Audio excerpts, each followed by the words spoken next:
Are you ready to start your journey into the world of programming learning skills that truly matter in today's tech industry? Whether your goal is to start fresh or secure a great role in software development, this course is the perfect place to begin.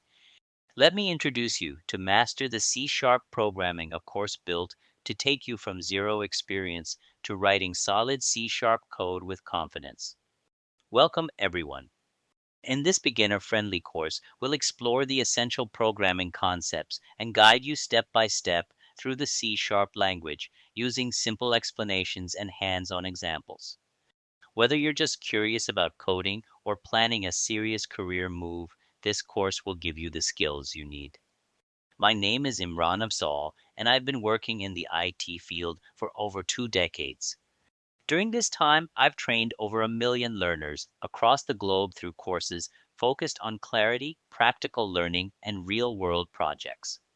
I earned my bachelor's in computer information systems from Baruch College and my MBA from the New York Institute of Technology.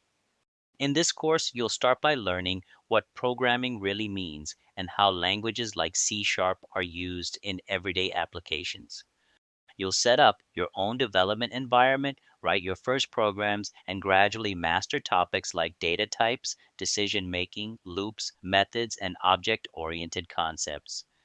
We've organized the course into 6 clear and focused sections, and you can complete it into 4 hours, making it perfect for busy learners who want fast and effective progress. By the end of the course, you'll be comfortable building programs, understanding the logic behind them, and ready to move on to more advanced development work. Now, take a moment and think, is this the course that can help you reach your goal? If you're serious about learning C Sharp, then this is the right place to begin. Let's not wait, enroll now, and start learning together. Hey folks, I'm really excited to welcome you to this complete C Sharp programming course. And I request you to please spend a few minutes with me so you can clearly understand what you're going to learn, how the course is organized, and how it will help you to become a confident C Sharp developer step by step. This course is divided into 6 sections and takes approximately 3 to 4 hours to complete, making it perfect for beginners who want to build a strong foundation in C Sharp and programming concepts without getting overwhelmed. We start with section 1, where you'll get a clear roadmap of the course and learn the basics. Like what is a computer language, the different types of programming languages, and why object oriented programming is used in real world applications. You'll also understand the history of C Sharp, what makes it special, and what kinds of applications you can build with it. We'll end the section with tips to succeed as a C Sharp developer. In section 2, we move into hands-on setup. We'll design our lab, install the .NET SDK and Visual Studio, and write your very first C Sharp program, Hello World. You'll also begin learning about variables, data types, and primitive value ranges. Section 3 dives deeper into data handling and operators. You'll explore integral types, characters versus strings, typecasting, and string manipulation. Then we'll move into basic arithmetic operators and create your first conditional logic using simple if statements. In section 4, you'll learn how programs make decisions using if else, switch statements, and nested conditions. You'll also practice different types of loops like for loop, while, do while loop, and see how repetition works in programming. Section 5 covers organizing code with methods, returning values, and method overloading. You'll also learn how to handle runtime errors through exception handling and how to debug your code using simple and effective techniques. We wrap up with Section 6, which introduces you to core object-oriented programming concepts. You'll learn about classes, objects, properties, fields, constructors, and encapsulation using access modifiers. Everything you need to begin writing organized and reusable C# code. Now just take a moment and ask yourself, is this the course you've been searching for? Because honestly, this course gives you everything you need to learn C# and start creating real programs step by step. So why wait? Let's get started and join the course now. Understanding of computer languages.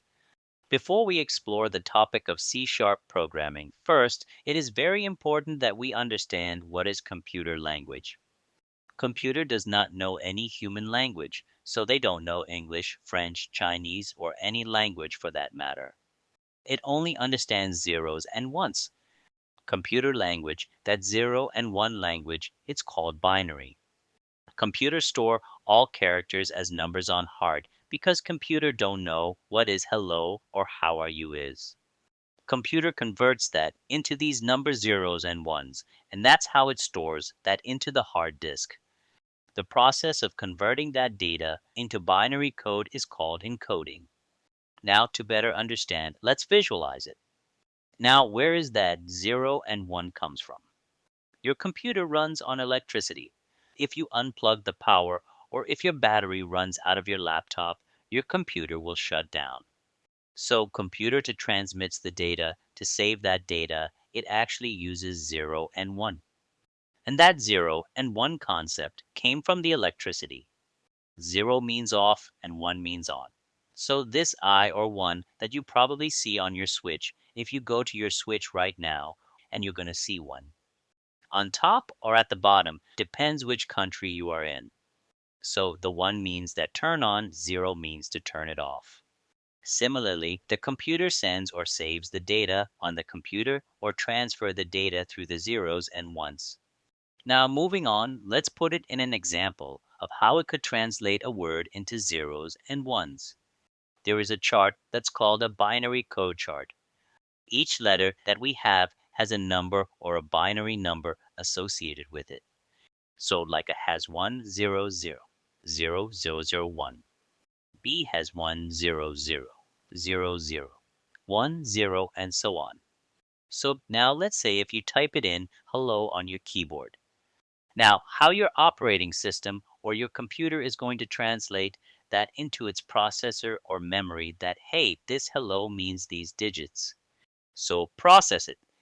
So the first thing you will do is we'll take the first character message H, and by looking at the chart, you'll see the H translates to 1, 0, 0. 1, 0.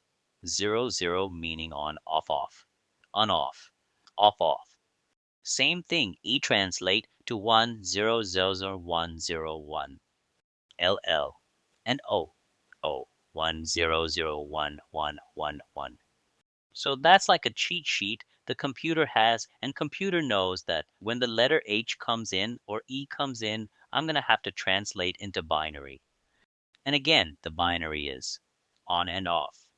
So when the computer puts all these numbers together, it actually sends these signals as on off, on off, on off, on off. And that's how it actually moved the data from one computer to another or from your keyboard to the hard disk. I hope now you have a better understanding of computer language. You might be wondering why programming languages like C Sharp, Java, Python, Ruby, and so on are necessary if computer already has it's a native binary language. That's an excellent question. Now allow me to clarify one thing. It is indeed possible to write programming code directly in binary language, but it would be very tedious and time-consuming. The reason we use these programming languages is that they enable us to write code in a manner that is more accessible for humans to understand, debug, and of course troubleshoot in case there is an issue.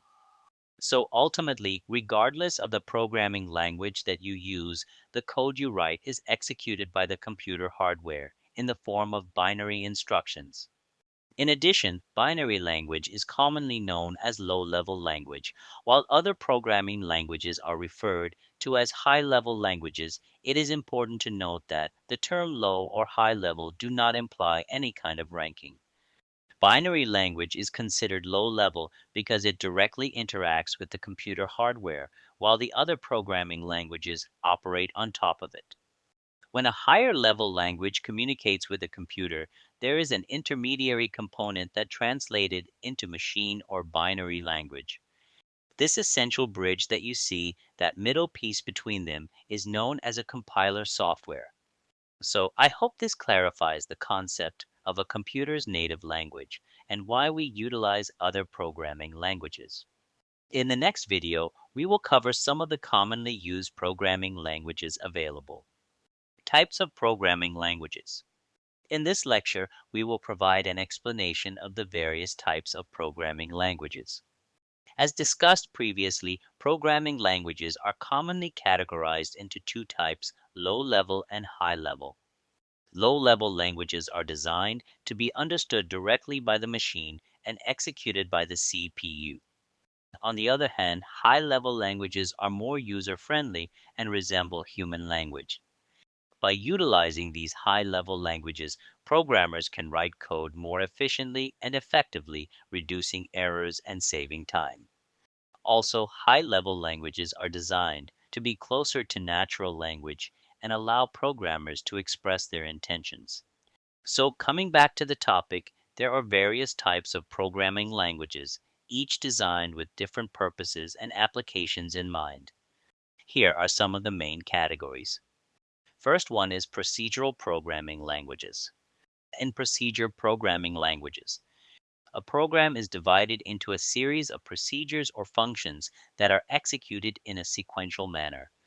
These procedures contain a series of instructions that are performed step by step to solve a problem or complete a task. Examples include C, Pascal, and Fortran. The next one is object-oriented programming language, which is the primary focus of our course.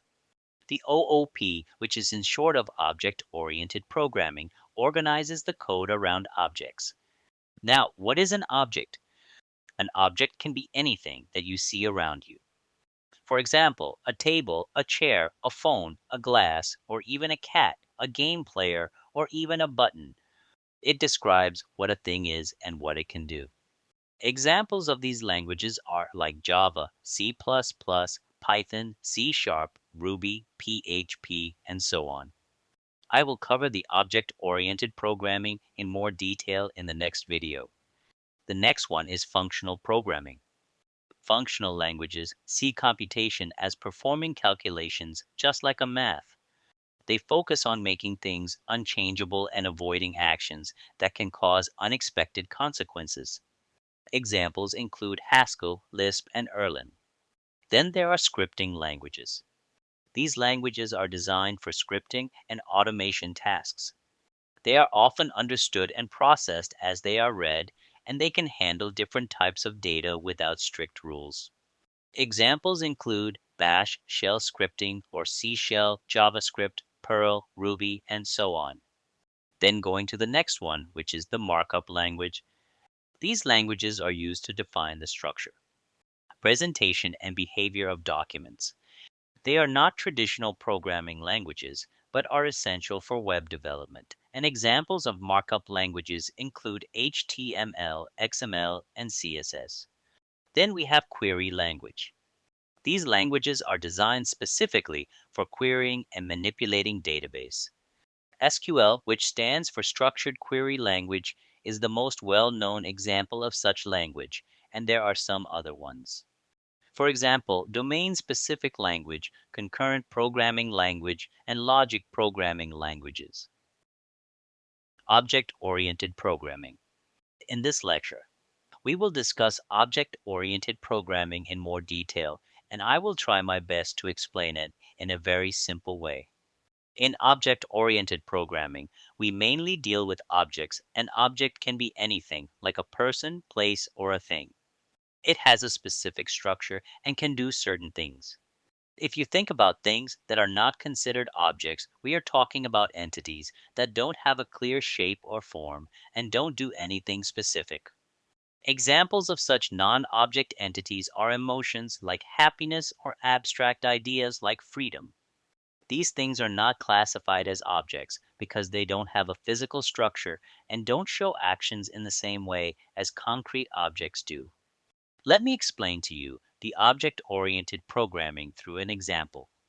Going back to the basics of programming, which is the procedural or sequential programming. In this type of programming, you write a code in a sequence, right? For example, we want to write a code which will have a set of instructions, And for that, we will use an example of driving a car and pick up groceries. So the code will look something like this. Unlock the car. Start the car. Check your rear view and side view mirrors. Fasten your seatbelt. Then, of course, drive to the nearest grocery store. Buy a loaf of bread and a dozen eggs, and of course, come back to your car. And unlock the car. Start the car. Check your rear view and side view mirrors. Fasten your seatbelt and then drive back home. Now, if you notice that actions 1, 2, and 3, 4 are similar to actions 7, 8, 9, and 10. Imagine if you have to stop off at another store as well, then you are repeating these steps again and again, which is of course not efficient. So what we do is we define an object and its functions in something we call a class. So it'll be something like class of an object, and the object will be the car. So for example, we define car as an object and its class that will have functions of unlock the car, start the car, check your rear view and side view mirrors, fasten your seatbelt. Now, if we write our code again, it will become a lot easier to manage. Look at that. Object is the car. Then, of course, drive to the nearest grocery store, buy a loaf of bread and dozen eggs. Then again, define object, which is the car, and drive back home. You see, now our code suddenly became from 11 lines to 5 lines. See, that's why the object-oriented program, it became so popular. So object-oriented programming is a way of writing computer programs that focuses on organizing and managing data. By grouping it together with the code that operates on the data, or in simple word, it treats everything in a program as objects that have their own unique characteristics and behaviors. It helped programmers to create modular and reusable code by breaking down the program into smaller self-contained objects that interact with each other. Just like we created the car as an object which has its own smaller self-contained program. This approach allows for easier understanding, maintenance, and of course expansion of your program. So I hope this example that I have given you is enough and clear enough to make you understand what is an object and why we use object-oriented programming. So far we have learned all the different type of programming languages. Now let's spend some time to understand which language is best suited for which application. I want to start off with C++. C++ is a powerful and versatile programming language that was developed as an extension of C programming language. It was created in the late 1970s with the intention of adding object-oriented programming features. So let's take a few examples of C++ applications that are available today. The very first one is the operating systems. Most of the operating systems that you use or build on your computers nowadays are built using C++, and examples are like Windows, Mac OS, and Linux. Then there are many games that are built using C++, such as Grand Auto Theft, The Witcher, World of Warcraft, Doom League of Legend. Moving on to graphics and multimedia applications such as Adobe, Autodesk, Blender, and DirectX. Then there are financial systems that are built using C++. Some of them are like trading systems, risk management software. Then there are database management systems that uses C++ language. And those database management system examples are like MySQL, PostgreSQL, and MongoDB. And then the embedded systems are also built using C++. And those systems are automotive systems, medical devices, and smart home automation. That's about C++. Now let's talk about Java. Java is programming language that can run on the different computer systems without needing changes. Examples of Java applications are big business software such as customer relation management system, human resources management system, supply chain, and so on. Also, Java is heavily used on websites such as banking system, e-commerce platform, content management system. Mobile apps are also built using Java, primarily in Android. Mobile apps examples are WhatsApp, Facebook, Instagram, Spotify, Airbnb, Uber, and the list keep goes on. Then other applications such as scientific applications are used or built using Java, and examples are image analysis, processing, computational chemistry, bioinformatics, astronomy, and so on. Then, not to forget the games, there are many games that are built using Java, such as Minecraft, Run Escape, and many other puzzle and game or card games that are used using Java language. The next one is Python, which is easy to learn and understand. Example of Python applications are web development. Now you probably notice web development is something that can be done as using many different languages. It depends the purpose of your website. You could use different languages to build it. The examples of Python web applications are Instagram, Pinterest, Dropbox, and Reddit. Data analysis and visualization is another form of application that is built using Python, and examples are Jupyter Notebook, Pandas Data Frame, Seaboard.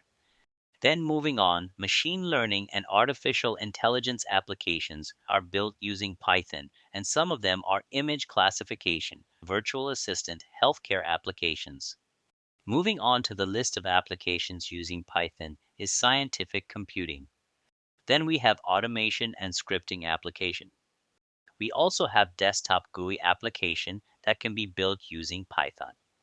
And examples of those GUI applications are like calculator, text editor, music player, spreadsheets, and so on. Then not to forget games. Game development can be done using Python as well. An example of games are Snake Game, Tic-Tac-Toe, Hangman, Sudoku, and many of the application. Then moving on to C Sharp. While C Sharp is a programming language made by Microsoft, it is used to create different type of applications, such as Windows desktop application like text editor, media player, file compression. Then there are web applications such as e-commerce website or real estate listing platforms, booking and reservation system, online learning management system. Other applications are like mobile application, which are fitness tracking, expense tracking, newsfeed, task manager, then games, 2D platformer, racing games, adventure simulation games can be built using C Sharp. Then moving on to Ruby. Ruby is a dynamic object-oriented programming language known for its simplicity and readability. Examples of Ruby applications are web applications mainly used for social networking websites, online marketplaces, and blogging platform. Then we use command line tools or we build command line tools using Ruby, and those tools are like backup utility, password generator, network monitoring tools. Then there are automation scripts that are built using Ruby, mainly used within the operating system for tasks such as scheduler, database, maintenance, deployment, then applications. Other applications are like testing and quality insurance. And the last one, and not to forget, the most famous one that is coming now is really famous are the chatbots. Those chatbots used for customer support, travel assistance, job search, and a language learning. So now I'm sure you understand why we have so many different programming languages and which one is best suited for your needs. In this lecture, our focus will be on understanding the distinction between a software developer and a computer programmer. We will explore the unique roles and responsibilities associated with each profession. A computer programmer is defined as a person who has expertise in programming languages and uses such languages to create code for applications. Additionally, they might help write tests for these apps. A software developer, on the other hand, is more involved in the application's design. They spend a lot of effort ensuring the usability and behavior of the application, including how users interact with it, the application's flow, and its accessibility. Software developers frequently collaborate extensively with clients to fully grasp their needs and choose the best possible solutions to include into the application. The primary focus of a software developer is to prioritize understanding the customer's needs and finding effective solutions to address those needs.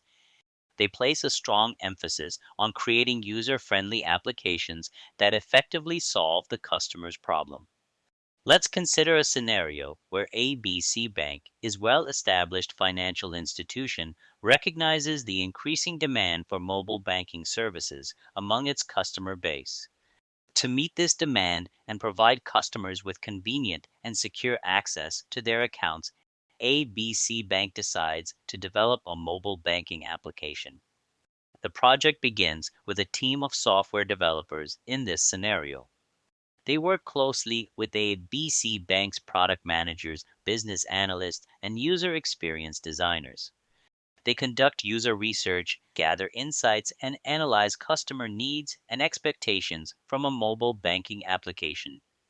Based on this information, the software developers create wireframes and design mockups of the application's user interface. They focus on designing an intuitive and visually appealing interface, ensuring easy navigation and smooth user interactions. They incorporate user-friendly features such as Touch ID or facial recognition for quick and secure authentication, as well as options for personalized notifications and account alerts. Throughout the development process, software developers maintain a constant feedback loop with stakeholders and customers, conducting usability testing sessions and gathering feedback to iterate and improve the application's design and functionality. They prioritize understanding customer needs, designing a user-friendly interface, and ensuring an optimal user experience. While the computer programmers in this scenario collaborate with the bank's IT department, software architects, and software developers. They are proficient in programming languages such as Java and Swift. Their primary responsibility is to implement the technical requirements and architecture defined by the team.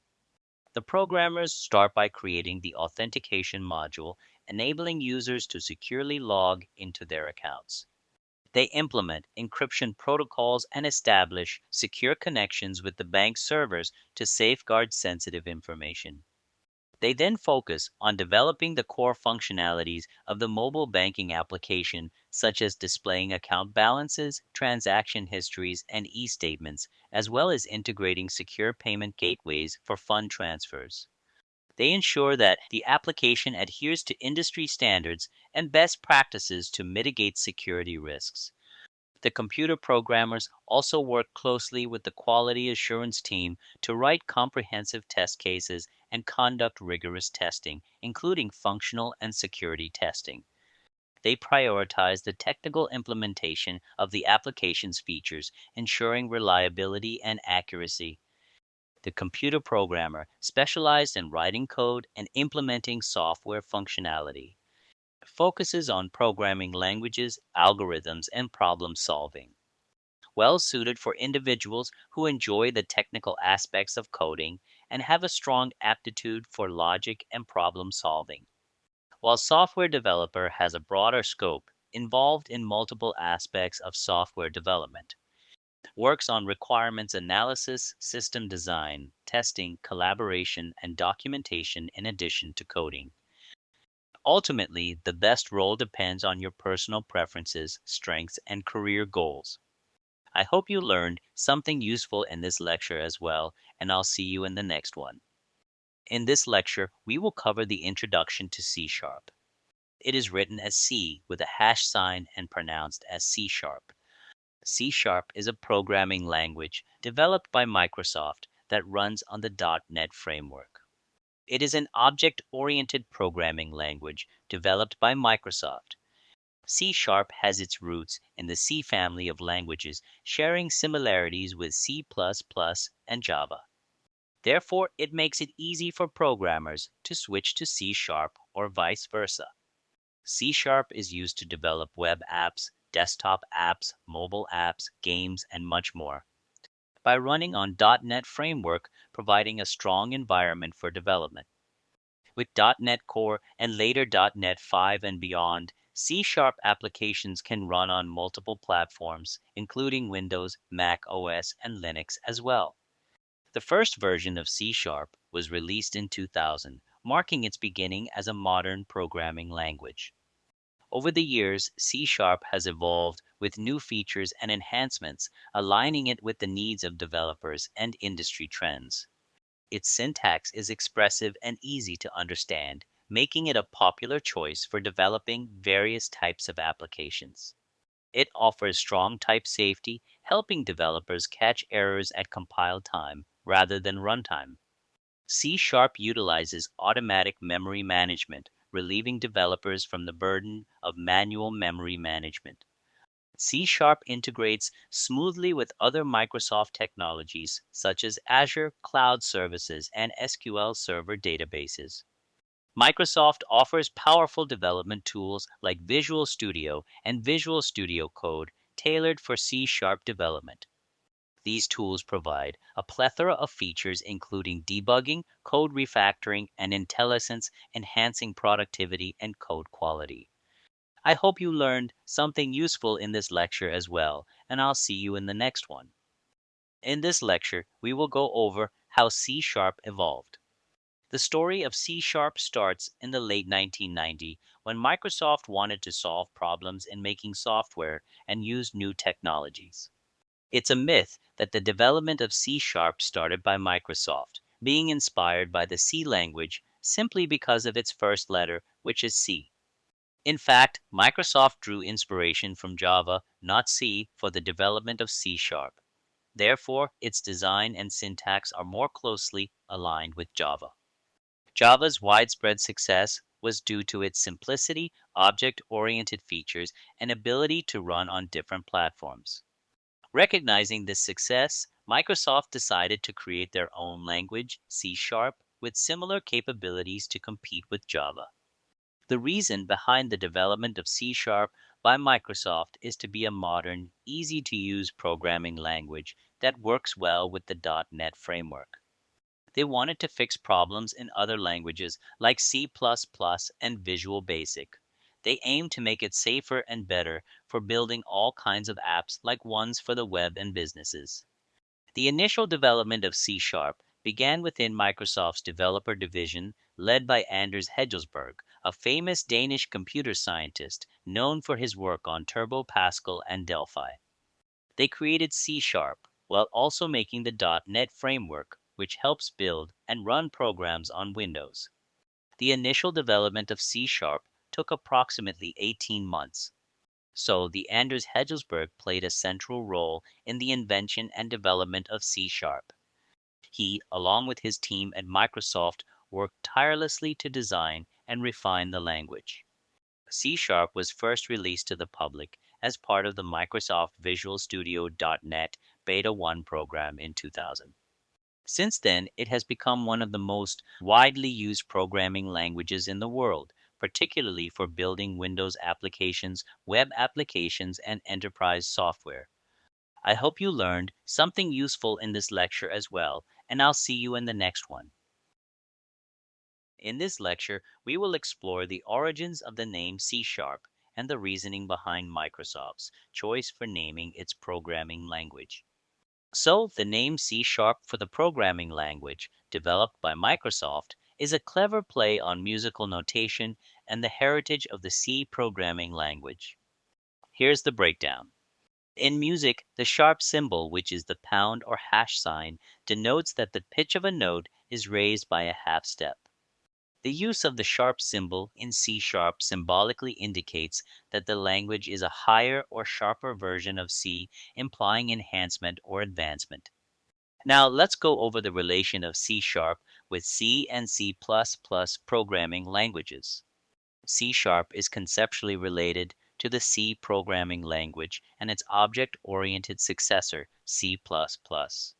The idea is that C sharp is a step beyond C++, just as the note C sharp or C pound is one half step higher than the note C in music. In fact, C++ itself was named to suggest it was an incremental improvement over C, as plus is the increment operator in C and C++ programming languages. Let's look at the pronunciation and representation. In the context of programming, the pound or hash symbol is easier to display and type on a standard keyboard than the actual sharp symbol used in musical notation. So C sharp is pronounced C sharp, drawing the connection to the musical sharp, but for practicality, the hash or pound sign is used in writing. This naming convention reflects a trend in computer science to use creative and meaningful names for programming languages, often with puns, references, or symbolism to convey the language's characteristics or lineage. I hope you learned something useful in this lecture as well, and I'll see you in the next one. In this lecture, we will explore the benefits of learning C sharp. The first benefit of C sharp is its easy of learning because C sharp has a simple and readable syntax, making it beginner friendly. Then cross-platform development, developers can use C sharp to build applications for Windows, Linux, and Mac OS. Next one is built-in security. C sharp provides features to help developers write secure code, reducing vulnerabilities. Next benefit is large community. So there is a big community of C sharp developers, so finding help and resources is easy. Next one is scalability. C sharp is suitable for both small projects and large scale enterprise applications. Then modern features. It's regularly updated with new features and improvements to keep up with modern development needs. Another one is object oriented. C sharp follows object oriented programming principles, which can make code organization easier. Next one is support for asynchronous programming.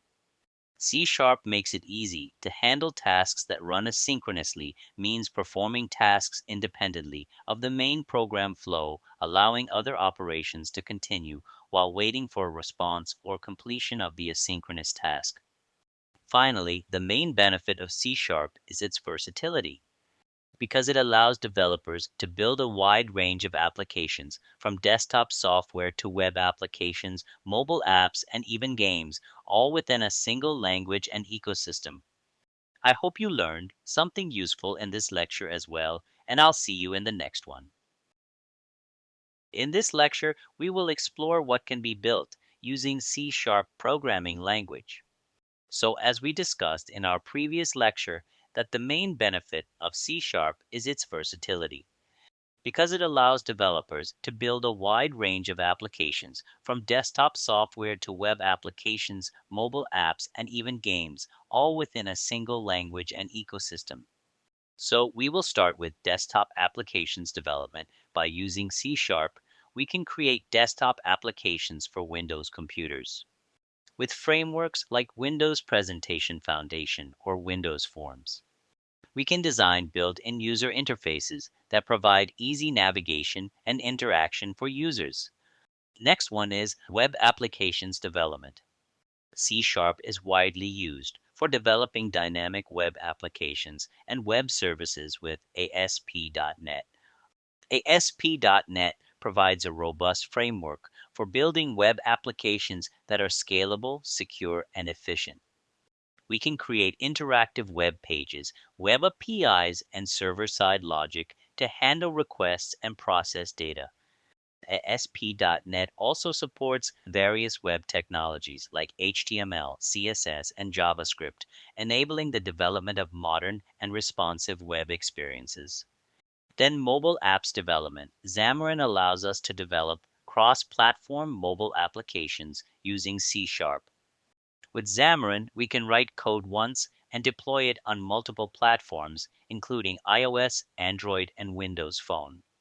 This significantly reduces development time and effort compared to building separate native apps for each platform. Then the last one is games development. C Sharp is extensively used in game development, especially with frameworks like Unity. Unity is a powerful game engine that supports both 2D and 3D game development across various platforms, including PC, consoles, mobile devices, and VR devices. With Unity and C Sharp, we can create visually stunning graphics, immersive gameplay mechanics, and engaging gaming experiences. I hope you learned something useful in this lecture as well, and I'll see you in the next one. In this lecture, we are going to discuss about success tips for C Sharp developers. This is a great question you should ask yourself if you want to become C Sharp programmer. One of the primary reasons to consider learning C Sharp is its extensive adoption by top companies with history spanning over 20 years. C# has established itself as stable and reliable programming language, favored by prominent IT corporations. Now, according to StackShare, around 2,591 companies reportedly use C# in their tech stacks, including industry leaders such as Delivery Hero, Accenture, Stack Overflow, Intuit, and many more. While these companies also utilize other emerging technologies, but C# remains a key component in their software development ecosystem. It is no surprise that highly trained and skilled C# developers are in high demand with attractive salaries, of course. According to Indeed.com, the average base pay for entry-level C# developers is around $150,000 per year, with potential for significant growth as experience and skills increase. Now, salaries can reach up to $200,000 per year for experienced C# developers.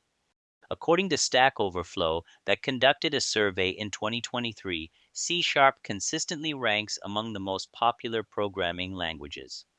So now let's get back onto the topic, success tips for C# developers. It is important to stay up to date with the latest advancement frameworks and best practices through continuous learning. Explore more online resources. There are many online resources where you could get your training, documentation, tutorials, and participate in forums to expand your knowledge. Apply your knowledge by working on real-world projects. Then engage with the C# community, join developers forum, and participate in open source project. There are many that you will find online, so collaborating with other developers exposes you to diverse perspectives, fosters learnings, and helps you stay connected with the latest trends and opportunities. Then familiarize yourself with powerful C# development tools like Visual Studio Code, JetBrains Writer, MonoDevelop, and many more.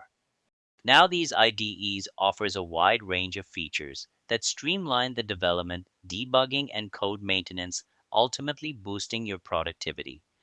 Then not to forget a write, clean, efficient, and well-structured code. Follow coding conventions, use proper naming conventions, and leverage design patterns to ensure your code is maintainable and scalable. Then another advice is investing time in understanding the core concept of C#, including object-oriented programming, inheritance, polymorphism, and exception handling. A strong foundation will empower you to tackle complex projects with confidence, then actively seek feedback from peers, mentors, and experienced developers to enhance your skills. Embrace constructive criticism. Learn from your mistakes and strive for continuous improvement in your coding practices. By following these guidelines and continually refining your skills, you can position yourself for successes as C# developer, opening up a world of opportunities for you in a language known for its versatility, industry support, and robustness. I hope you learned something useful in this lecture as well, and I'll see you in the next one. Lab design and structure. In this lecture, we will go through our lab design and structure for this course, the lab in which we will be practicing C# programming language throughout this course. The very first step in our journey is to download and install the .NET SDK on a Windows computer. This important framework will serve as our foundation for holding the process of how C# code transforms from human-readable source code into machine executable code. So identify what kind of computer you have. Also make sure you have the available resources for .NET SDK like memory, CPU, disk space. While installing .NET SDK on Windows, it's important to remember that most modern computers use the 64-bit edition of Windows. Therefore, we should install the 64-bit version of .NET SDK to ensure compatibility and take advantage of the system's capabilities. To install the .NET SDK on a Windows computer, you must ensure that your system meets certain minimum requirements. The .NET SDK is designed to work on different versions of Windows, including Windows 8, 10, and 11, as well as Windows servers 2016, 2019, and 2022. You should have at least 4 GB of RAM, which is like your computer's short-term memory, and a processor with a speed of 1 gigahertz or faster. Additionally, you'll require some free space on your computer's hard drive to install the .NET SDK and development tools. The exact amount of space required can vary depending on what components you choose to install, but having a few gigabytes of free space should be sufficient. Lastly, having an internet connection is important because you'll need it to download the .NET SDK and any related packages during the installation process. These requirements ensure that your computer can run the .NET SDK and enable you to start developing software using .NET on Windows. Now we will talk about Visual Studio installation on Windows. This is the tool that we will use throughout the course. Visual Studio is an IDE which provides us with a user-friendly interface with tools for writing, editing, and debugging code. Additionally, Visual Studio assists in managing projects, making it easier for developers to create, test, and maintain their software efficiently. If we talk about the system requirements for Visual Studio installation on Windows, it's very important to ensure that your computer meets specific minimum requirements. For this, Visual Studio requires you to have Windows 10, 11, as well as Windows Servers 2016, 2019, or 2022 as your operating system. Your computer should also have a processor with a speed of at least 1.8 gigahertz, although it's recommended to have a quad-core or better processor if you plan to handle more demanding workloads.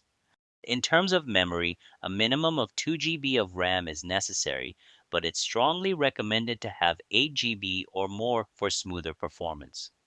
You'll also need to make sure you have a minimum of 20 GB of available hard disk space for Visual Studio and related components.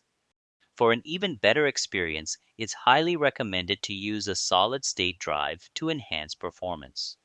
Furthermore, an internet connection is essential since certain features, updates, and third-party components depend on internet connectivity during the installation and usage of Visual Studio. Keep in mind that these system requirements may vary depending on whether you're installing Visual Studio Community, Professional, or Enterprise editions. So it's a good idea to verify the specific requirements for your chosen edition. I hope you learned something useful in this lecture as well, and I'll see you in the next one. Installation of .NET SDK. In this lecture, we will see how to install and configure .NET SDK on Windows. Before we go to the installation first, we will see what is .NET SDK and why we use it in our course. The .NET SDK, that is a short form of .NET Software Development Kit, is like a toolbox for software developers. It's a collection of tools and resources specifically designed to help developers in building applications that operate on the Microsoft .NET platform. The purpose of installing this framework is to open a window into the world of software development with C#. It lets us have a quick look behind the scenes to understand how C# source code functions and transforms into functioning software. So the .NET SDK will be our gateway to explore and learn the inner workings of software development using C. To begin the installation of the .NET SDK, open web browser and navigate to the Google search engine. In the search bar, type .NET Microsoft to find the official .NET download page. The first search result should lead you to the official website .NET.Microsoft.com. Click on this link to access the download page. On the download page, you'll find options for .NET 7.0 and .NET 6.0, both in 64-bit versions. It is advised to select the latest version, which in this case is .NET 7.0, to ensure you have access to the latest features and improvements. So click on the download link for .NET 7.0 to initiate the download process. Once the download is complete, click on the downloaded executable file and run it. This action will kickstart the installation process. Upon running the downloaded executable file, you will see the initial installation screen displaying an install button. Click on the Install button to kickstart the installation process. As the installation progresses, you'll see status updates. Once it's successfully completed, you can now close the installation window. At this point, you have successfully installed the .NET SDK on our computer. To confirm whether the .NET SDK is installed on our computer, you can take a quick check. Start by pressing the Windows and R keys simultaneously, which opens the Run dialog. In this dialog, type CMD and hit Enter to open the command prompt. Inside the command prompt, simply type .NET and press Enter. If you see information displayed, it means that the .NET SDK has been successfully installed on our system. To configure the command prompt as a C# compiler, you need to add the .NET SDK's executable location to our system's environmental variable called path. This allows the command prompt to recognize and run the C# compiler without needing the full file path every time you use it. To locate the directory path for the .NET framework, first navigate to your computer's C drive. Inside the C drive, open the Windows folder. Within the Windows folder, look for a folder named Microsoft.NET and open it. Inside the Microsoft.NET folder, you'll find a folder called Framework. Double-click on this folder within the Framework folder. You may see different subfolders corresponding to various versions of the .NET framework. To use the .NET Framework version 4.0, navigate into the v4.0 folder. At this point, you have reached the directory path that is required. Copy the complete path from the address bar in our File Explorer. Now set this path in environment variable. For this, search environment variables in the Start menu search bar. Click on Edit the System Environment Variables. In the System Properties window, click the Environment Variables button. In the Environment Variables window, under the System Variables section, find and select the path variable, then click Edit. In the Edit Environment Variable window, click New and paste the directory path here. Click OK to save changes and close all the open windows. Now .NET Framework has successfully configured. I hope you learned something useful in this lecture as well, and I'll see you in the next one. Setting up Visual Studio. In this lecture, we will go through the process of downloading and setting up Visual Studio, the software that is important for writing and developing our programs. So Visual Studio is a powerful integrated development environment, or in short IDE, that provides a user-friendly platform for coding and creating applications. This software will be our primary tool throughout the course. So it's crucial to get it up and running on our computer. During this session, you'll walk through the steps required to download and set up Visual Studio on your system. Let's go through the process of finding and downloading Visual Studio. To get started, open your browser and go to the Google search engine. In the search bar, simply type Download Visual Studio. When you do this, you'll see search results that include options for Visual Studio 2022 and 2019. Here, Visual Studio 2022 is the latest release, and it's important to note that new versions aren't necessarily released every year. There can be gaps between releases. When you click on Search to download Visual Studio, you'll find the official website, visualstudio.microsoft.com. This is where you can download Visual Studio. Click on the link that will take you to the main Visual Studio page. As you scroll down on the main Visual Studio page, your purpose is to locate and access the community version of Visual Studio 2022. Because it's completely free, meaning there are no costs or charges associated with it. It's an ideal choice, especially for those who are just starting with programming or want to explore the capabilities of Visual Studio without any financial commitment. Now, click on the Community 2022 option from the list. This action will redirect you to the page where the download process begins. As you click on this option, it will initiate the download of Visual Studio 2022 Community Edition. After downloading, the next step is to run the downloaded file. However, it's important to note that running this file doesn't directly install Visual Studio itself. Instead, it installs the Visual Studio installer, which is a software tool designed to facilitate the installation of Visual Studio on our computer. Now go ahead and run this file. When you do that, it will be presented with a screen that will prompt you to click on the Continue button to initiate the installation process. Once the Visual Studio installer is installed, you'll either see this screen automatically or you may need to open it manually if it doesn't pop up automatically. You can select from the available options, and the one I'm going to use is Visual Studio Community. Click on Install. Now you will return to the default screen. On this screen, you'll notice a section labeled as Installed, and at this point, it will show that nothing has been installed yet. This is the starting point of your installation journey, and from here, you'll be able to select and configure the specific components and features of Visual Studio that you want to install on your system. So there are multiple tabs here, and you're going to go over them step by step.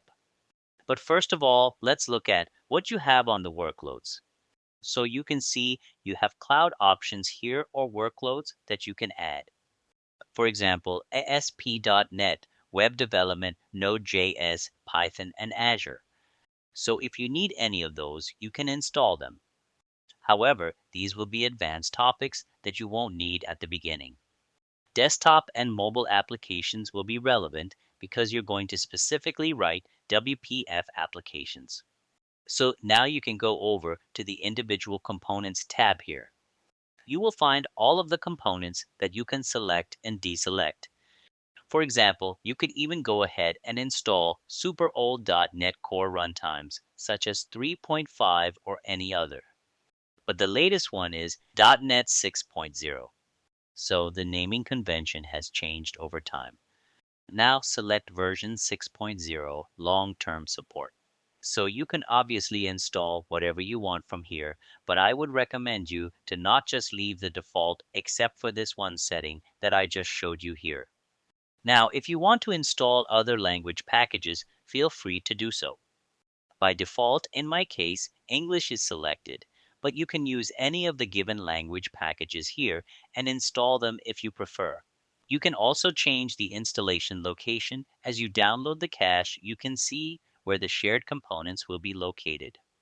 This is the default location where our solutions will go when you create a new application. Now back to the Workload tab and check the Desktop.NET Development option.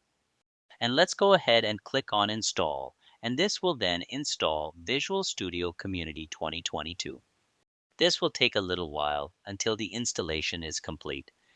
You will notice that Start After Installation is checked by default. Therefore, Visual Studio Community 2022 will automatically launch once the installation is fully completed. Once the installation of Visual Studio is done, it will ask you to sign in. At this point, you can either proceed to create an account or sign in if you already have an account with Microsoft. Alternatively, you can choose Not Now, Maybe Later, and then decide which theme you want to use. I mainly use this light theme because I really like it more than the other themes. But if you feel like the default blue theme or the black theme, just go ahead with those. In my opinion, the light theme is just better on the eyes if you're using it for a long time. And there you have it. Now you can go ahead and get started by creating a new project, for example, or you can also continue without code. Now the installation of Visual Studio is complete. You have successfully gone through the steps necessary to set up Visual Studio on our computer. This means that you're all set and ready to start coding and developing your programs using this powerful integrated development environment, in short IDE. I hope you learned something useful in this lecture as well, and I'll see you in the next one. Hello World and C#. In this lecture, we will learn how to use Visual Studio and create Hello World program in it. So we will start with the Get Started screen. Here on the right side, we can see 5 different options. The very first option is Clone a repository, which means making a copy of a code project stored online, usually on platforms like GitHub, onto your local computer. This copy lets you work on the code, make changes, and collaborate with others. It's like getting a snapshot of the project so you can edit and contribute to it locally. Open a project or solution means loading an existing software project or collection of files.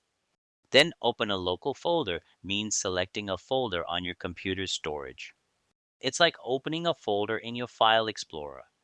Visual Studio will then treat the files in that folder as a project or solution, allowing you to work on them using its coding and development features. Then create a new project lets you start a fresh software project from scratch. You choose the project template that suits your needs, and Visual Studio sets up the initial framework for your project, making it easier to begin coding and building your software. The last one is continue without code, which means proceeding with an application or project without writing any code initially. This option allows you to set up the project's basic structure and user interface before start with coding, useful for planning and design phases. Now we can go ahead and get started by creating a new project, or we can also continue without code. So let's just do that real quick to open up Visual Studio. So this is the main screen of Visual Studio. It's empty because we haven't opened or created a project yet. And now I just want to quickly show you how to change your color theme, maybe if you decide that the light theme isn't your thing. So you can go over to Tools, then Options, and there you can directly find your color theme under Environment General. Let's do that super quick so you can see how the light theme looks. You can also set it to the black theme here. And as I said, I want the light theme, so let me set that back. Now it's time to create a new project. For this, I go to File, then click on New, then click on Project. And here we are greeted with this window, which allows us to select different types of project templates. For example, the console app, the class library, another console app down here, and so on. The project templates that you will see here depend on the installation of your Visual Studio installer. The packages that you have selected there will be available as project templates here. But what we're interested in is this console application, and the difference between those project templates is basically just the files that Visual Studio is automatically generating for us, as well as the code that is inside those files. The one that I'm interested in is this console application, which is a project for creating a command line application that can run on .NET on Windows, Linux, and Mac OS. So don't use this. VB is not the Visual Basic version, but specifically the C# version. If I click Next, then I can give this console application a name, and I'm going to call this one Hello World. So here you can see that the solution name is automatically generated for me based on my project name, and I can then go ahead and click Next again. Here I need to select the framework that I want to use as the target framework. A framework in this context is basically a set of code and a lot of different files that specifically define how the code that we're going to write will be executed by our machine. So in our case, as you can see by my computer, I can select two versions here. .NET 6, which is the long-term supported version, and .NET 7, which is the standard term supported version. And depending on the settings that you had in your Visual Studio installer, you can have a lot more options available here. Using the long-term supported version is going to be challenging for us. It doesn't matter that much for us as beginners which version we choose, because these are the changes behind the scenes and changes to the features that will only matter for us towards the end of the course. Simply choosing .NET 6 will do the trick here. So let's go ahead and create this project. Once the project has been created, you will see that this program Hello World has been created for us. And by default, you will see these two lines. Now I'm going to use Control and my scroll wheel to zoom in. You can also change the zoom level at the bottom left corner of your Visual Studio application and select any given value that fits your screen so that you can see the code. The first line we have here is a comment. The text that is in green, as well as the link that is in blue, indicate a comment by two slashes here at the beginning of the line. In our second line, we have our console line with Hello World text. So this is the text that will print onto our console that is hello, comma, world. And if you run this application, you can just click on this button up here. It will start running the app, and then this little window will pop up where it says Hello World. You can then press a key and this application will close. Now I write a code line that is a console.readline parentheses and save this file using the Control pluses key. So this line of code allows this program to read text input from the keyboard via the console or command prompt. When called, it waits to type something and press the enter key. Now I run it again, and you can see that the first output is hello, comma, world. And then I can just write something here like Nixware Consulting, even though I don't do anything with it. But this will then close the project if we press keys twice. So next we are going to check out the structure of our project that was built by Visual Studio. On the right-hand side, we have this little tab called Solution Explorer, and there we will find your project. The project in my case is called Hello World. And inside it, we have this C# folder, which has a bunch of dependencies, and this program file, which you can also see here. So this little tab here is our program.cs file. CS stands for C#, and this is our C# file. Now I can open this folder in a file explorer by right-clicking onto it. And what we will find is that we have this folder called Hello World. The Hello World folder is inside of the Repos folder. So inside of Repos, we will create all my projects. And we can see that there is this SLN file, which is a solution file for a Visual Studio solution. That's what this shortcut does for us. And if I double click on that, it will open up the project, and we have the project open already, so we don't need to do that. Then if I click into the folder, I'll find a bin folder with a debug folder with our .NET 6 framework that I have selected, and I can see that there is hello world.exe. This is the little program that we have created here. So if I click on Hello World, it will open the program for us. It says Hello World, and it stays active because it's waiting for me to do something. I simply close it. Then you can see some other files like JSON files and so forth.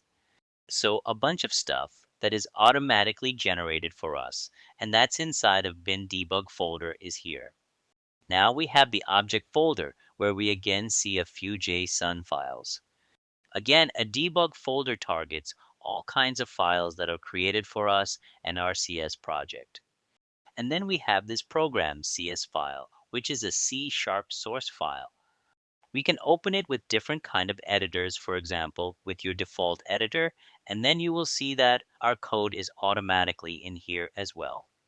And now we can obviously code without Visual Studio, as we saw in the first program, using Notepad and Command Prompt Lecture. So we can just go ahead and write a program like this, and then compile it using your command line, and so forth. But that would be so much work, and that's why it's such a big advantage having a tool such as Visual Studio and IDE. And on top of that, it gives us this beautiful color coding, which also makes it easier to develop our software. All right, so that was the structure of our project. It is automatically generated when we build a console application, Hello World with Visual Studio. I hope you learned something useful in this lecture as well, and I'll see you in the next one.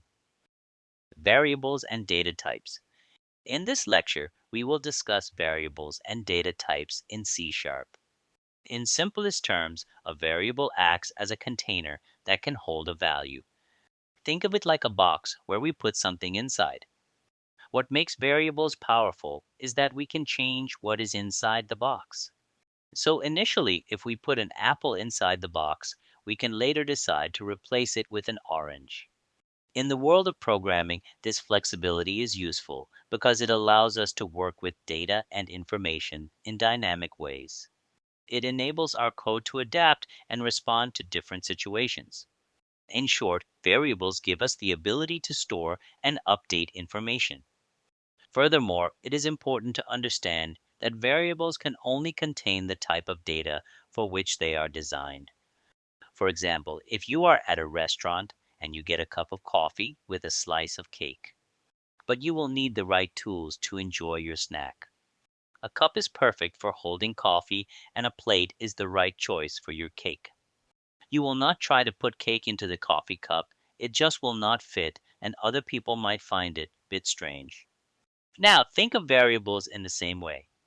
Each variable is like a cup or plate, and variables have several types and purposes. So, if you have a variable meant for holding numbers, it won't be suitable for storing text or any other type of data. Let's try to save a whole number like 1, 2, or 3 in a variable. So, we create this. Here we are using int as the variable type and naming it with my number, and putting 2 inside as value means data. So we have created a variable that can store whole numbers. But if we want to store a character like A, B, or C, or any other data beside the whole number, it cannot store them. Furthermore, here, variable type int is known as data type. In C#, there are various types of data that we can use to store different kinds of information. Some of the most basic ones are known as primitive data types. A primitive is a basic type of data that is built into a programming language. Primitives are the most basic data types available in a language and are used to represent simple values, such as numbers and characters. These include char, that means character, which holds single characters like letters, int for whole numbers, float and double for numbers with decimals, and boolean for representing true or false values. Let's start with char. When we only need to work with a single character like a letter or symbol, such as a dollar or at the rate character, the char data type in C# is the right tool. So the char data type in C# uses 2 bytes of memory, and it is more suitable for working with single characters from the Unicode character set. Furthermore, if you have more than one character to deal with, such as a person's name, an address, or any other longer text, that's when you should turn to the string data type in C#. It's perfect for handling collections of characters like words or sentences. However, it's important to note that string is a data type, but not one of the primitive data types. Instead, it is classified as a reference data type. This means it is a bit more complex than the basic building blocks of C# primitive data types. We'll explore its characteristics further as we will go along in the course. So, a string in C# uses 2 bytes or 16 bits per character. This means that for a string of length 3, it would typically occupy 2 multiplied by 3, which is 6 bytes in memory.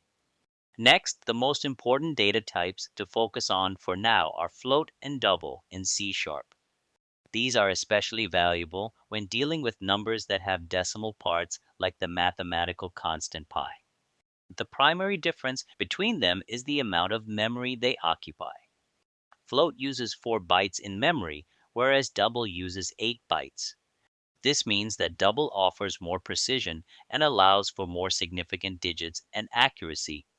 It is a preferred choice when precise calculations are extremely important. Here you can see the float. The number ends with f. It is a suffix that indicates that the value is a float literal. In C#, when we use a number with a decimal point, like 3.14, then by default, the compiler thinks it is a double. However, if you want to specifically say that it is a float, we add an f at the end, like 3.14f. If we forget to add that f, the compiler will treat the number as a double, which can cause an error as we have declared it as a float. It is just because the compiler expects you to use the right type for the variable. So f helps the compiler understand that we're using a float, not a double. Next is the bool data type. It is a simple and powerful data type used to store Boolean values which can have one of 2 states, true or false. We use Booleans to represent conditions, decisions, and states in our programs. For example, if we want to check a specific feature like either Wi-Fi is enabled or disabled in our application, we can use a Boolean variable to store this information, with true indicating that the Wi-Fi is enabled and false indicating that it is disabled. Now we will discuss a new data type that is not a primitive data type, but plays a very important role in C#. This data type is called var. So when we declare a variable using the var data type in C#, it allows the compiler to automatically determine and assign the appropriate data type based on the value assigned to the variable. This means that the variable can hold any type of data, whether it's an integer, a floating point number, a string, or any other valid C# type. We use the var data type when we don't know in advance which type of data is being received. Now we will explore variable declaration and initialization. Variable declaration is the process of specifying the data type and name of a variable without assigning it a value. The basic syntax for variable declaration is data type variable name semicolon. Here, data type is the type of data that variable will hold like int, string, double, etc., and variable name is the given name of the variable. On the other hand, variable initialization is the process of assigning an initial value to a variable. We can initialize a variable at the time of declaration or at a later point in the code. To initialize a variable, we use the equal to sign or assignment operator followed by the initial value. For example, int my number equal to 42 semicolon. Here we are initializing my number variable with the value 42 at the time of declaration. In the next example, int another number semicolon. Here we only declared another number variable. Then initialize at a later with value 10. So in this lecture, we have taken a broad overview of variables and data types, focusing primarily on primitive data types. I hope you learned something useful in this lecture as well, and I'll see you in the next one. Primitive data types and ranges. In this lecture, we will see what is the meaning of the range of a data type. So in the context of data types, range refers to the set of values that a particular data type can hold or represent. Each data type has a specific range, which defines the minimum and maximum values it can store. For example, think of data types as different sized buckets, and each bucket has a label that tells you how many balls it can hold. This label is like the range for that data type. If a small bucket might have a label that says it can hold 1 to 10 balls. That's its range. So you can put 1, 2, 3, and so on up to 10 balls into that bucket, but you can't stuff more than 10 balls in it because that's beyond what the label says. Similarly, when you use a data type in programming, it can only hold values that fall within its specified range. If you try to put a number outside that range, it's like trying to put more balls in a bucket than the label allows. It won't work properly, and you might make errors. Knowing that range helps you use the data type correctly and avoid mistakes. Now we will see the ranges of important primitive data types. Let's start with int data type. So an int is a fundamental data type in C# representing a 32-bit signed integer. It serves as a flexible choice for handling whole numbers within a specific range, cover values from -2 billion 147 million to +2 billion 147 million. This data type finds widespread use due to its capacity to efficiently store integers while occupying a reasonable amount of memory. Now we will see how to find its range. When we're dealing with an int data type in C#, it has 4 bytes, which is equivalent to 32 bits. Imagine these 32 bits as individual boxes, and each box can hold either a 0 or a 1, so there are 2 possibilities for each box. Now let's consider the total number of combinations. We start with one box, which can hold 2 possibilities, 0 or 1. If we add another box, it's still 2 possibilities for each of the 2 boxes, so we multiply 2 by 2, which are 4 possibilities. With each additional box, we double the number of possibilities.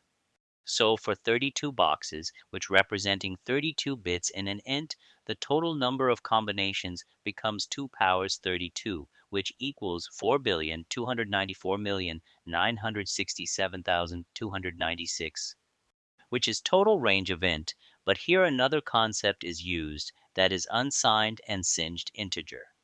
So first we will briefly discuss these terms. So when we talk about a signed data type, it means that it can handle both positive and negative numbers. It can represent values that go above and below zero.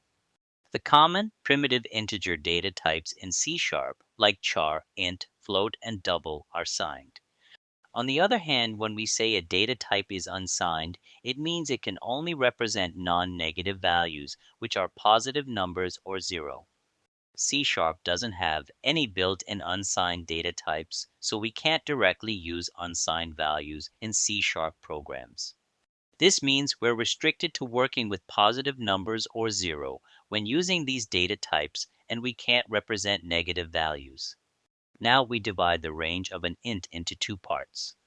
The first part of the range is for storing negative numbers, which includes all the values below zero. The second part is for storing positive numbers, including zero. In other words, the entire range of an int covers both negative and positive numbers. The middle point 0 separates these two parts, where one part represents negative values and the other part represents positive values. It is important to note that the int data type is not suitable for storing fractional or decimal values. For such cases, we should use floating point data types like float or double, which can accommodate numbers with decimal points. Therefore, when working with whole numbers, the int data type proves to be a reliable and efficient choice in C#. The next is float data type. So float is a basic data type that's designed to hold single precision floating point numbers with 32 bits. This means it can store values with decimal points. The range of values it can represent is about plus or minus 3.4028234 times 10 to the power of 38. The next is double data type. So a double is a fundamental data type that's meant for double precision floating point numbers using 64 bits. This allows it to represent a wide range of values, approximately plus or minus 1.797 times 10 to the power of 308. The next is char data type. So a char is a basic data type designed to hold a single 16-bit Unicode character. The range of values for a char extends from \U00, 00, which is like 0 to \UFFF, which is like 65,535. This range allows it to store a wide variety of characters and symbols. It can be used to store any character in the Unicode character set. The Unicode character set is like a big library of characters that includes symbols, letters, numbers, and more from all around the world. It's a way to make sure that computers can understand and display text in many different languages and writing systems. I hope you learned something useful in this lecture as well, and I'll see you in the next one. Understanding integral types.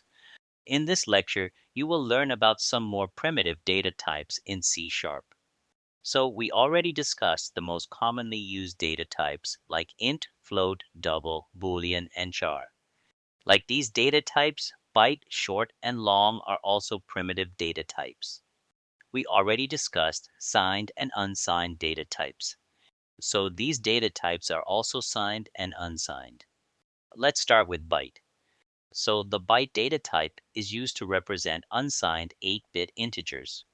It can store values ranging from 0 to 255. This data type is commonly used when we need to work with small, positive whole numbers that do not require a sign. For example, it is frequently used to store image pixel values where negative numbers are not applicable. Then as byte, it is a data type used to represent signed 8-bit integers. This means it can store both positive and negative whole numbers. A byte can represent values from -128 to +127. It's called signed because it includes negative numbers. This data type is useful when we need to work with small whole numbers, including both positive and negative ones. For example, we can use it to represent temperatures in degrees Celsius, where values can be both above and below zero. Then comes the short. It is a data type used to represent signed 16-bit integer. A short can store both positive and negative values whole numbers. Its range values are from minus 30,2768 to plus 32,767. Then there is U-short. It is a data type used to represent an unsigned 16-bit integer. The U-short is like short, but it can only store positive whole numbers. The range of values it can hold goes from 0 to 65,535. Then we have long. It is a data type used to represent signed 64-bit integer. A long is used for large whole numbers. The range of values it can hold goes from approximately minus 9.2 quintillion to plus 9.2 quintillion. The long data type is used when we need to work with very large whole numbers. It's particularly useful in situations where the range of values we want to represent exceeds the values that can be stored in the int data type. Then there is U-long. It is similar to long, but it can only store positive whole numbers. It also uses 64 bits of memory. The range of values it can hold goes from 0 to about 18.4 quintillion. We already discussed int data types, which is assigned 32-bit data types. C# also has a uint data type, which is an unsigned 32-bit integer and similar to int, but it can only store positive whole numbers. The range of values it can hold goes from 0 to approximately 4.2 billion. I hope you learned something useful in this lecture as well, and I'll see you in the next one. Characters versus strings. In this lecture, we will discuss the comparison between the character and string primitive data types. We already learned in the C# programming language that characters are represented using the char data type. A char is a single 16-bit Unicode character, and it is enclosed within single quotes to denote it as a character literal, which allows for a range of 65536, that is, 2 raised to the power of 16 unique characters. These characters don't only include the alphabets and symbols of most of the world's written languages, but also special characters and symbols used in various contexts. The char data type can be used to represent special characters in a string using escape sequences. An escape sequence is a combination of characters that represents a special character, such as a new line or a tab. For example, we can use the escape sequence \n to represent a new line character in a char literal. Here we use a term Unicode character. Now we will discuss it because C# supports it for char values. C# supports a Unicode value for characters, which we can use to set a char value. So what is Unicode? Unicode is an international encoding standard used with different languages and scripts by which each letter, digit, or symbol is assigned a unique numeric value that applies across different platforms and programs. In the English alphabet, only 26 characters are needed in total to represent the entire English alphabet. But other languages need a lot more characters. Unicode allows us to represent these languages. The way it works is that by using a combination of the 2 bytes that a character takes up in memory, it can represent any of 65535 different types of characters. Let's swing over to the browser and look at a website called unicode-table.com. Here we can see that we have got a lot of symbols on the screen, and if we scroll down, we can see there are lots of different symbols, and these are all Unicode characters. And we can see there are many characters as I'm scrolling down. These are generating more. So I will go back up to the top again. Let's find the Unicode value for the capital letter C. There are actually different ways to get the value. The quickest way to get the values is to left-click on the letter of interest. A small pop-up will appear with 2 values. The first value that starts with U+ has the Unicode value after the U plus, so we are interested in the value 0043. Now we have the code, how will we use it in C Sharp? We'll put the single quotes as I did before, but this time, because we're putting in a Unicode character, we need to put a \U and those 4 digits all in single quotes. Now we will use it in our program. For this, we will open Visual Studio. Here we will declare a char variable Unicode and then initialize with the Unicode value single quote \U0043. Here the \U escape sequence is used to represent a Unicode character in a char literal. The 4-digit hexadecimal number 0043 and \U represents the Unicode code point for the character. The Unicode code point 0043 represents the character capital C. Therefore, the char variable Unicode will be initialized with the character capital C. Now we will print it and run it. Here we can see it prints capital C character. So there are 3 ways to assign a value to a character: a literal character, a Unicode, and an integer. We already discussed literal characters and Unicode, but how an integer is possible in char data type. Because the range of the char data type includes all of the ASCII characters, which are the first 128 characters in the Unicode character set. So ASCII, which stands for American Standard Code for Information Interchange, is a system that assigns numbers to represent characters like letters, numbers, and symbols in computers. Each character is given a unique number, so computers can understand and work with text and symbols by using these numbers. For example, the ASCII code for the letter A is 65, and for the number 5, the ASCII code is 53. It's like a special code that helps computers communicate and process text and symbols. If we will see the difference between ASCII code and Unicode. The ASCII code is a character encoding system that uses 7 or 8 bits to represent characters and symbols, mainly for English and some other Western languages. ASCII characters are a subset of Unicode, covering the range from 0 to 127. While the Unicode is a character encoding system that uses 16 bits or more to represent a much wider range of characters. For practice, let's go back to the code and write char ASCII equals to parentheses char 65 semicolon. Here we declared a char variable named ASCII and assigned it the value of the character corresponding to the ASCII code 65, which is the letter A. Here we use typecasting concept, which is necessary. Because by default, the compiler would interpret the integer 65 as an int, and the typecasting tells it to treat it as a char. We will discuss typecasting in upcoming lectures. Now we will print and run it. Here we can see the character, capital A. Now we will discuss string data type. As we know, string is a sequence of characters. In C#, string is not a primitive data type. It is an object of the string class that represents a sequence of characters, and double quotes are used to denote a string literal. We will discuss all non-primitive data types later. The reason we are discussing this here is that it is very important, and we started our first program with it. As we saw Hello World earlier, Hello World is a string that is a sequence of characters. Now back to the code.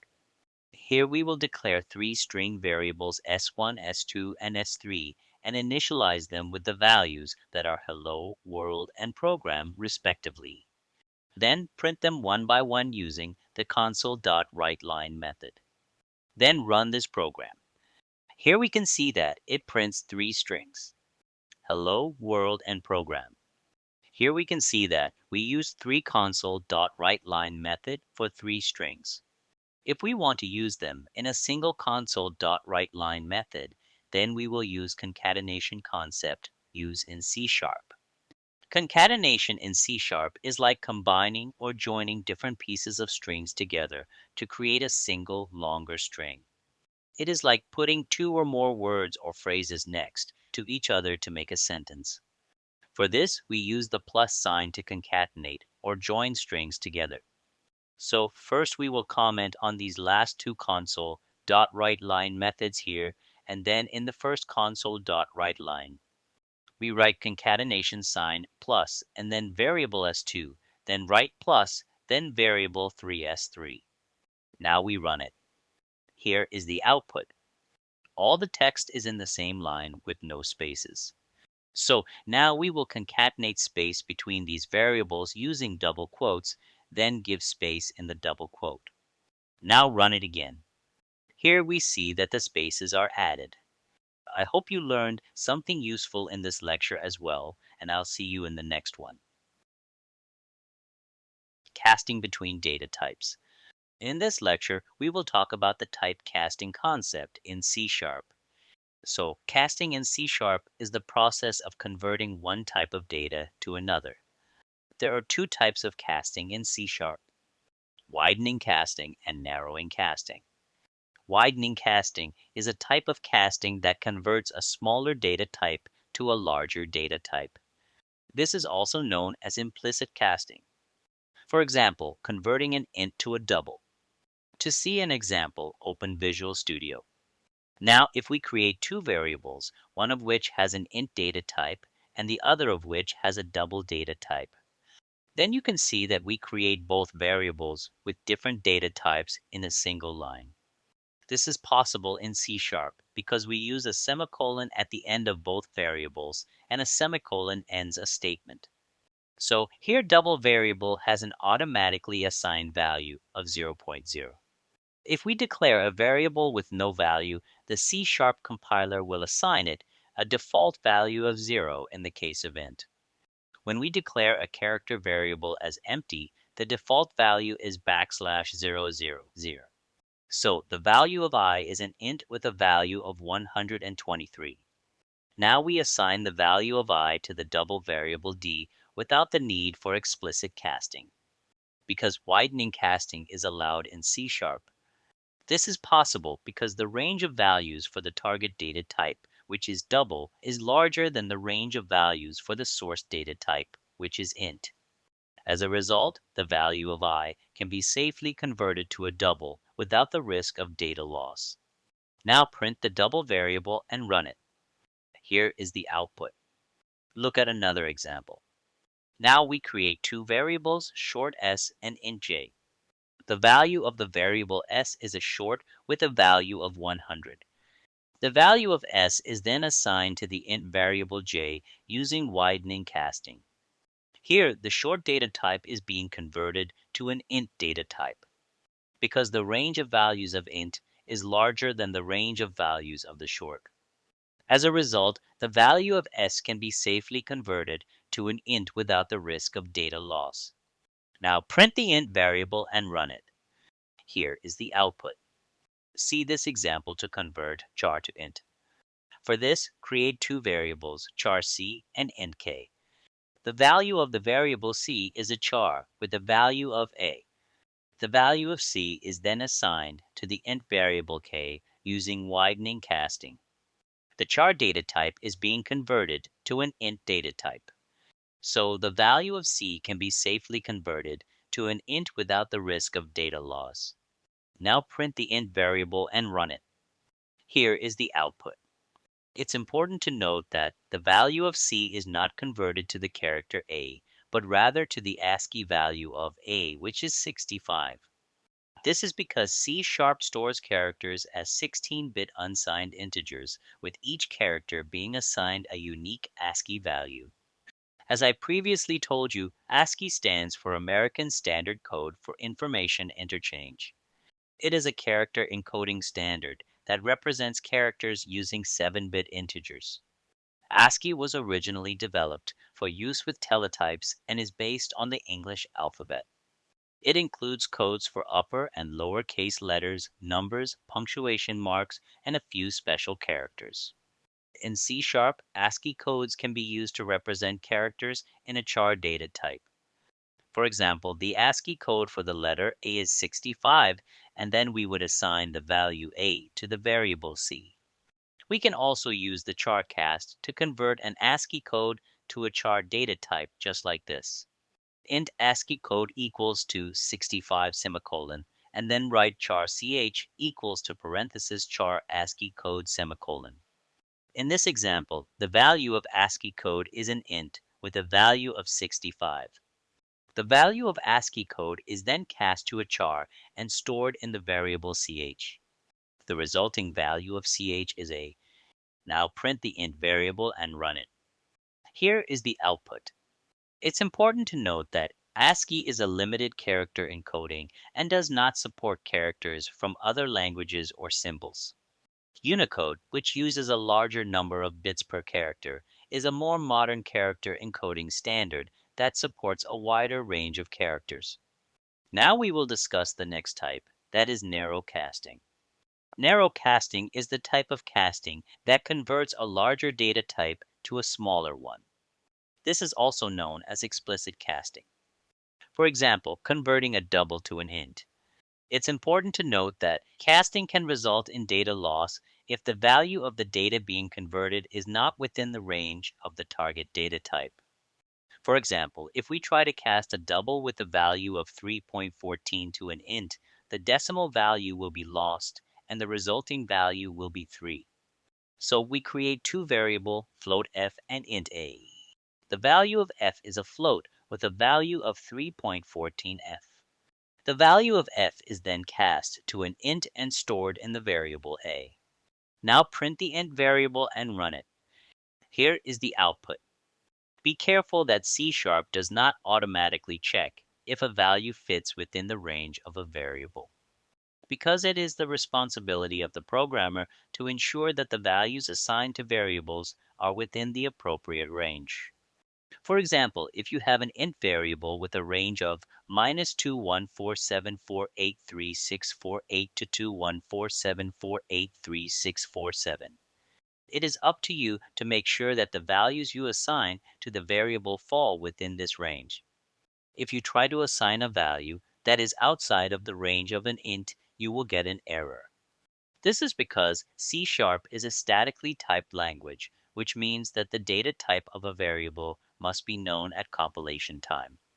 This allows the compiler to catch errors such as out-of-range assignments and ensures that the code is correct before it is executed. However, it is possible to use typecasting to convert a value to a different data type, even if the value is outside of the range of the target data type. This can be useful in certain situations, but it can also lead to data loss if the value being converted is not within the range of the target data type. It is important to be careful when using typecasting to avoid unintended consequences. I hope you learned something useful in this lecture as well, and I'll see you in the next one. Working with strings. In this lecture, we will talk about string manipulation. It's really important for coding, and we will use it a lot in our C# coding journey. So we are going to talk about the different ways of printing data on the screen. And we will also look at composite strings, string formatting, string interpolation, and verbatim strings. So first of all, let's define a few variables. For this, open Visual Studio and create two new variables. One is going to be int id equals to 10 semicolon, and then the string name equals to double quotes nixware semicolon. First of all, we will use string concatenation. So we write console.writeLine, opening parentheses, double quotes, string concatenation, closing parentheses, semicolon. Then write console.writeLine, opening parentheses, double quotes. Hello, my ID is plus ID plus double quotes. My company name is plus name, closing parentheses, semicolon. So in the second line, we are using string concatenation, where we say hello, my ID is, and then the plus sign, the variable plus, and then another string plus another variable plus another string. Now let's run this and look at it and we will see it. First it prints string concatenation title, and then it prints a string hello, my ID is 10, and my company is Nixware. So this works flawlessly with integers as well as with strings here. Now let's look at the string composite concept. This is going to be a little more advanced. So we write console.writeLine, opening parentheses, double quotes, string composite, closing parentheses, semicolon.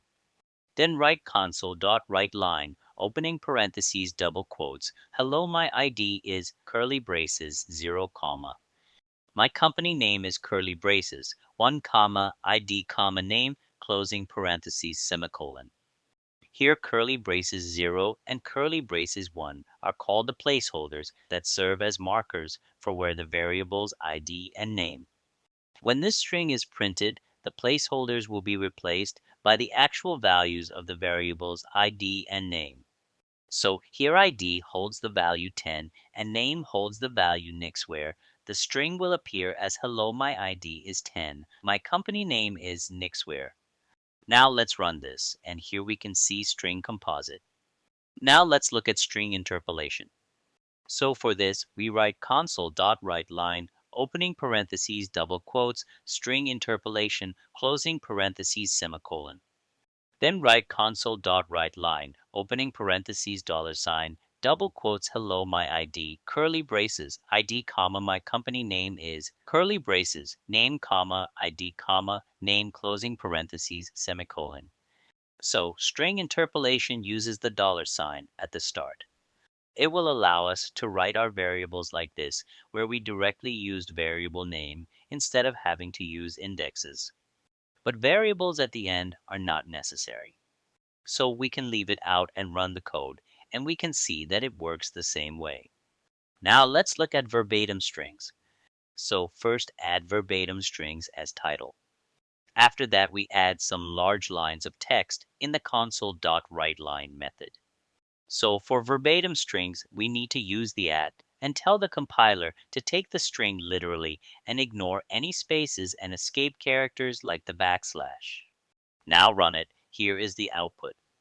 Now, if we break lines twice and run it again, we can see that lines are breaking here. And if we add a backslasher here and run it, it will show it here. But if we remove the at sign, it immediately starts giving an error. Because the backslash a is not an escape character, now put back at sign and the error is gone. Now we are going to look at some important string methods. So string is an object of the system string class. In programming terms, string just means a sequence of characters. And there are a bunch of functions that are inside of this class that we can use to manipulate a string. Let's have a look at some of those. So the first one is substring method. So the substring method is a function that you can use with a string. You just tell it where to start the string by giving it a number. Then it will give back a part of the string that begins from the position you specified and goes to the end. It's like cutting out a piece of a string to use just that part. For example, if we say we have a string elephant and we use the substring function, and input 1 as the starting point, it will start at the second letter, which is letter L, because in programming, counting begins from 0. So by using substring 1, it will return everything from the L onward, giving us elephant. Then we move on to the lower method that is used to convert the string to lowercase. So whatever is written inside the string will now be converted into a lowercase sentence or string. Same goes for the upper method, but the other way around. Then we have the option to trim our string, and this process is called trimming, which removes all leading and trailing white space from the string. This is often the case when we enter an email address into a form. For example, you might accidentally have an empty space at the end when copying it from somewhere. That is usually either done through the website or the form itself. So you don't have to delete the white space at the end because white spaces don't really add any value in email addresses. That's why they are taken away by using the trim function. Now let's look at some other methods. The index of string method is used to find the first occurrence of a specific string or character within another string. If you have a sentence and you want to know the position at which a certain word appears, you can use the index of method. Then comes is null or white space method. It returns true when a string has a white space or if the string is either null or is blank. Otherwise, it turns out false. So this is useful if you want to check whether a string has any meaningful value or not. That's all for today. I believe you have understood string manipulation and string methods in C# well and found them helpful. I will see you in the next one. Introduction to Operators. In this lecture, we will discuss about operators in C#. So, in C#, an operator is a symbol that performs a specific operation on one, two, or three operands and produces a result. For example, D equals to A plus B multiplied by C semicolon. In this statement, D is a variable and A, B, and C are also variables or values. The statement uses the assignment operator equals to assign the value of the expression A plus B multiplied by C to the variable D. First, the value of B multiplied by C is calculated, since the multiplication operator has higher precedence than the addition operator plus. Then, the value of A plus B multiplied by C is calculated as A plus parenthesis B multiplied by C. Finally, the value of the expression is assigned to the variable D. So the value of D will be the result of the addition of A and B multiplied by C. Now we can see three operators here, equal, plus, and multiplication. And there are four operands A, B, C, and D. The term operand is used here. So what exactly is an operand? In C#, an operand is a quantity on which an operation is performed. An operator performs an operation on one or more operands to produce a result. For example, in the expression 5 plus 2, the numbers 5 and 2 are the operands, because they're the values you're working with, and the plus sign is the operator that tells you to perform addition. So we are adding those two values, and the result is 7. These operands can be either fixed values like 5 and 2 in our example, or they can be variables like x and y. That can change and represent different values at different times. The operator plus works the same way with variables, performing addition on the values they represent. Operands can be of various types, such as integers, floating point numbers, characters, and strings, depending on the operation being performed. For example, in the expression double quote, hello plus double quote world, the operands are strings, and the operator plus concatenates or joins them to produce the result hello world. Here we used a word expression repeatedly, so we define it now. In C#, an expression is a combination of variables, literals, and operators that represents a single value or operation. Expressions are used to perform operations and specify values in C# programs. An expression can be a simple value, such as a literal or a variable, or it can be a more complex combination of values and operators. For example, the expression 15 plus 12 represents the operation of adding the values 15 and 12. The result of this expression is 27. Expressions are often used in C# statements, such as assignment statements and control statements. For example, in the assignment statement x equals to 15 plus 12, the expression 15 plus 12 is evaluated, and the result is assigned to the variable x. There are many operators in C#, like arithmetic operators, relational operators, logical operators, assignment operators, and miscellaneous or special operators. We will discuss these operators one by one in upcoming lectures. I hope you learned something useful in this lecture as well, and I'll see you in the next one. Introduction to Arithmetic Operators. In this lecture, we will talk about arithmetic operators in C#. In the previous lecture, we talked about operators and saw some of their examples. Now we will discuss how many types of operators in C#. There are several types of operators in C#, like arithmetic operators, relational operators, logical operators, assignment operators, conditional operators, ternary operator, and instance of operator. We will define all these topics in smaller segments and discuss them in detail in upcoming lectures. In this segment, we will focus on an in-depth discussion of the arithmetic operators. So we take a look at all of these. Arithmetic operators. These are used to perform basic arithmetic operations such as addition, subtraction, multiplication, division, increment, and decrement. So, in previous lectures, we explored examples of arithmetic operators such as addition, subtraction, and modulus operators. In this session, we will thoroughly examine these operators as well as introduce others. Now open Visual Studio, and in the main method, we create two integer variables, first and second, initializing them with values 2 and 3, respectively. Next, use the plus operator to add these variables and store the result in another variable called sum. Finally, print the result using the console.writeLine method. Now run the program. Here we see the output, which is 5. Now look at another example. Start by creating an integer variable number and initializing it with the value 1. Next, increment the value of number by 1, which results in a new value of 2. Then use the console.writeLine method to print the updated value of the number variable to the console. Now run the program. Here we see the output, which is 2. The statement number equals to number plus 1 functions as an increment operator in C#. Let's now talk about the increment operator. In C#, the increment operator is a unary operator that is used to increase the value of a variable by 1, often referred to as plus plus.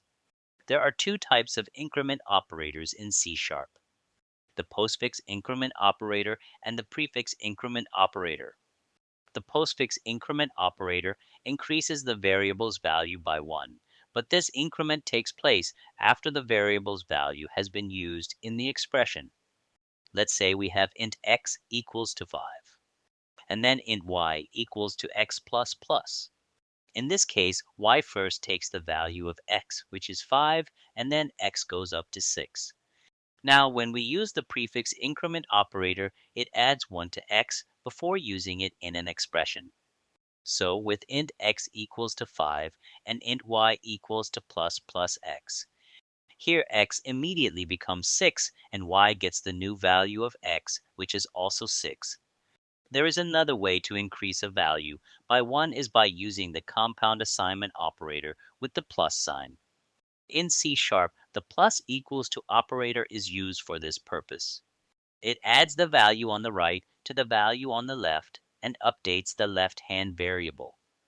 For example, int x equals to 10, followed by int y equals to 5, and then x plus equals to y. This results in x becoming 15, which is the same as saying x equals to x plus y. The compound assignment operator with the plus sign is flexible and can be applied to various primitive types or variables like integer. It's a quick way to add a value to a variable and store the updated result in the same variable. Developers commonly use it in loops to keep a running sum of a series of values or to perform a specific action multiple times using the same variable. Let's practice this in Visual Studio. We will start by creating an integer variable called mynumber and initialize it with the value 10. Next, we use the postfix increment operator plus plus to increase the value of mynumber by 1, making it 11. Then we print the mynumber variable to the console using console.writeLine. Now run the program. Here we see the output, which is 11. Let's use the same example, but this time we make a change. Instead of using the increment operator plus plus, we will use the compound assignment operator with the plus sign, which is mynumber plus equals to 1. Now run the program. Here we can see the same result as before, which is 11. Up until now, we've discussed the increment operator and the compound operator with the plus sign. Now let's explore the decrement operator, which works in the opposite way.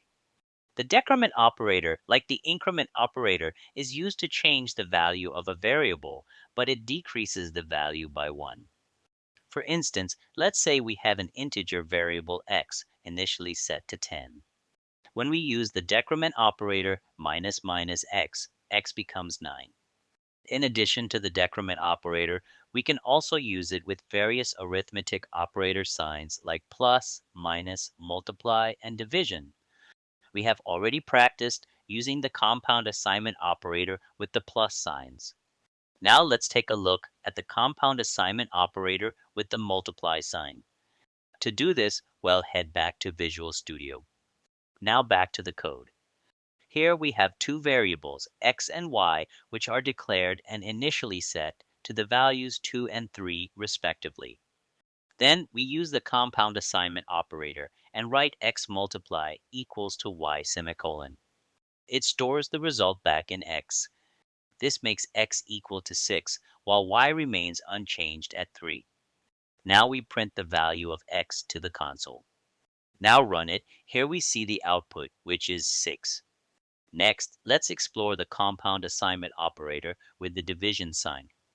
This time, we will replace the multiplication sign with the division sign. This change makes x equal to 0 because by dividing 2 with value 3, the result becomes 0.6, which is a decimal number. So in store only whole number, so x changed to 0 and y remains at 3. Now we run it. Here we can see the output, which is 0. Let's explore another example using decimal numbers. First, we create a variable point number of type double and set its initial value to 5.5. Then we use the compound assignment operator plus equals to add 4.5 to the value of point number, and it's update the point number with the new result. This operation makes point number equal to 10.0. After this, we utilize the console.writeLine method to print the value of point number. Now run the program. Here we can see the output, which is 10.0.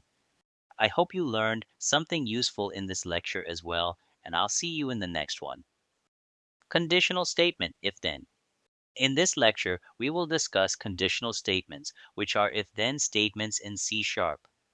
The discussion of if-then statements is strategically placed in between discussions of operators, because the next types of operators are utilized within the context of conditional statements, such as the if-then statement.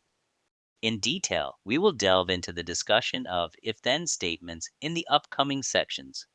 So in C#, the if-then condition is used to control the flow of a program's execution. It allows developers to make decisions within the program based on certain conditions or circumstances. It is also known as conditional logic. So, conditional logic in C# refers to the use of if-then statements and related constructs to control the flow of a program's execution based on certain conditions. These statements allow a program to make decisions and take different actions depending on the current state or input.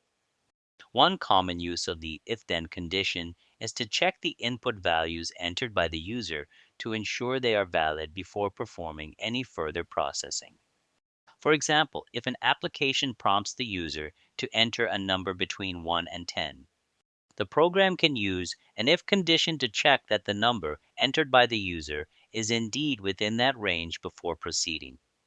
Another common use of the if condition is to make decisions based on the current state of the program. For example, a program may use an if condition to check if a variable has reached a certain threshold before taking a specific action. The syntax of an if-then statement is that first the if keyword is used to start the statement, followed by a set of parentheses that contain the condition that is being evaluated. The condition can be any expression that returns a Boolean value, true or false. If the condition inside the parentheses evaluates to true, then the code within the following curly braces is executed. These curly braces enclose the code block that will be executed if the condition is true. Any number of statements can be put inside the if block, but it should be noted that the code inside the if block is executed only if the condition inside the if statement is true. There are several advantages of using if conditions in C#, such as conditional execution. If conditions allow for conditional execution of code, meaning that certain statements or blocks of code are executed only when a specific condition is true. This allows for a more efficient use of resources and can make a program more versatile and adaptive to different situations. Next one is improved readability. if conditions can make the logic of a program more accurate and easy to understand. By using if conditions to separate the different branches of a program's logic, it becomes easier to see how the program is functioning and how it handles different input and scenarios. After improved readability comes better error handling. If conditions can be used to validate input and to check for error conditions that may arise during the execution of a program. This allows for better error handling, which can make a program more robust and less prone to crashing. Next is enhanced flexibility. By using if else statements, developers can create more complex decision making logic, allowing for the program to handle multiple conditions and scenarios. Another one is reusability. If conditions can be used to create functions that can handle different conditions and inputs, and these functions can be reused in different parts of the program. This can save time and make the code more efficient. In short, if conditions are a powerful tool for controlling the flow of a program's execution, making it more versatile and adaptive, also improving the code readability and reusability, making it more robust to handle different scenarios and errors. Also, there are a few potential limitations to using if conditions in C sharp, such as complexity. Using multiple if conditions in a program can make the code more complex and harder to understand, especially if the conditions are nested or involve multiple branches. This can make the program more difficult to debug and maintain. Next one is performance. If a program has a large number of if conditions, the execution time may become a bottleneck and decrease the program performance. Especially if the conditions are complex, this can slow down the program's execution time. Another one is repetitive code. Using too many if conditions can lead to repetitive code, making it harder to maintain and change the program. After repetitive code comes readability. If the conditions and the code inside if statement are very complex, it can make the code less readable and harder for other developers to understand. So the last point is neglecting other options. If the code is heavily reliant on the if condition, it can lead to developers neglecting other options like using different data structures or solving the problem in a different way. It's important to keep in mind that while if conditions are a powerful tool for controlling the flow of a program, they can also make the code more complex and harder to maintain if used excessively or in a disorganized manner. It's important to be mindful of the trade offs when deciding to use if conditions and make the best decisions according to the context. Now we come to some practice for if statements. For this, open Visual Studio. Now we make a simple example of using an if condition with a Boolean expression in C sharp. Now, in the main method, we declare a Boolean variable with keyword bool and given the name flag and assigns it the value true. Then we write if parentheses flag curly braces, which checks the value of the variable flag. The condition inside the parentheses is simply the variable flag, which evaluates to true because it was previously assigned the value true. Here, if the condition inside the if statement is true, then the code within the following curly braces is executed. So here we write console.writeLine parenthesis double quote flag is true semicolon. This line of code is used to output, that is, output is flag is true on the console. Now we run it. Here is the output that says flag is true because the variable flag is assigned the value true. Therefore, the if statement condition evaluates to true, and the code within the if statement block is executed.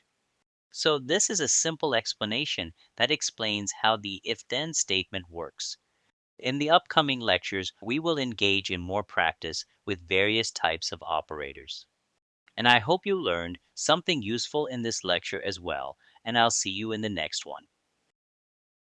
Introduction to if-else control statement. In this lecture, we will discuss if-else control statement. In the previous section about operators, we looked at if-then conditional statement and practiced some of its examples. In this section, we'll go further into if-then conditional statements and introduce an additional element else. So the if-then and if-then-else control statements in C# help make decisions in a program with small differences in handling conditions. The if statement is used to run a specific code block only when a particular condition is true. The basic syntax for an if-then statement starts with the if keyword, includes the condition in parentheses, opens curly braces for the code to be executed if the condition is true, and closes with another curly brace. On other hand, the if-else statement is used when we want to execute a certain block of code if a condition is true and a different block of code if the condition is false. The basic syntax for an if-else statement is begin with if keyword. So first part is same as previous, then second part start with keyword else, then start curly braces. Then the body of else statement. Here write any statements to be executed if condition is false, then closing curly brace. The main difference between if-then and if-then-else control statement is that if-then statement only execute the code block when the condition is true and it doesn't have any fallback code to execute. Whereas if-then-else statement provides a fallback code to execute when the condition is false. There are several advantages of using the if-else control statement in C#, such as conditional execution. The if-else statement allows you to execute certain blocks of code only when certain conditions are met. This enables you to write more flexible and dynamic programs that can adapt to different inputs or situations. Next one is improved readability. By using if-else statements, you can make your code more organized and easy to understand. The clear distinction between the code to be executed when a condition is true and when it is false makes it easier for other developers to read and understand your code. After improved readability comes more control over program flow. With if-else statements, you can have more control over the flow of your program. For example, you can use multiple if-else statements to create complex decision-making structures that can handle a wide range of inputs and situations. Another one is better error handling. The if-else statement can be used to handle errors or exceptions that might occur in your code. By using if-else statement to check for specific conditions, you can handle errors or exceptions in a more controlled and efficient way. So the last one is fallback code. The else part of the if-else statement provides a fallback code to execute when the condition is false. This allows you to handle situations that aren't covered by the original condition and make your code more robust. While the if-else control statement in C# has many advantages, there are also some potential limitations to consider, such as complexity. If you use too many if-else statements in your code, it can make your program more complex and difficult to understand. This can lead to bugs and make it harder to maintain your code over time. Next one is performance. Depending on the complexity of the conditions being evaluated, using if-else statements can have an impact on the performance of your program. This can be especially problematic if your program needs to process large amounts of data or make many decisions in a short period of time. So the last one is code duplication. If you use multiple if-else statements to handle similar conditions, it can lead to code duplication. This can make your code more difficult to maintain, and it can also increase the likelihood of bugs. Now we come to some practice for this Open Visual Studio. Here we create a new project named Decision Making. Now see an example. In this example, we will check if a number is positive or negative. For this, first in the main method, we create variable num and initialize with the value of -5.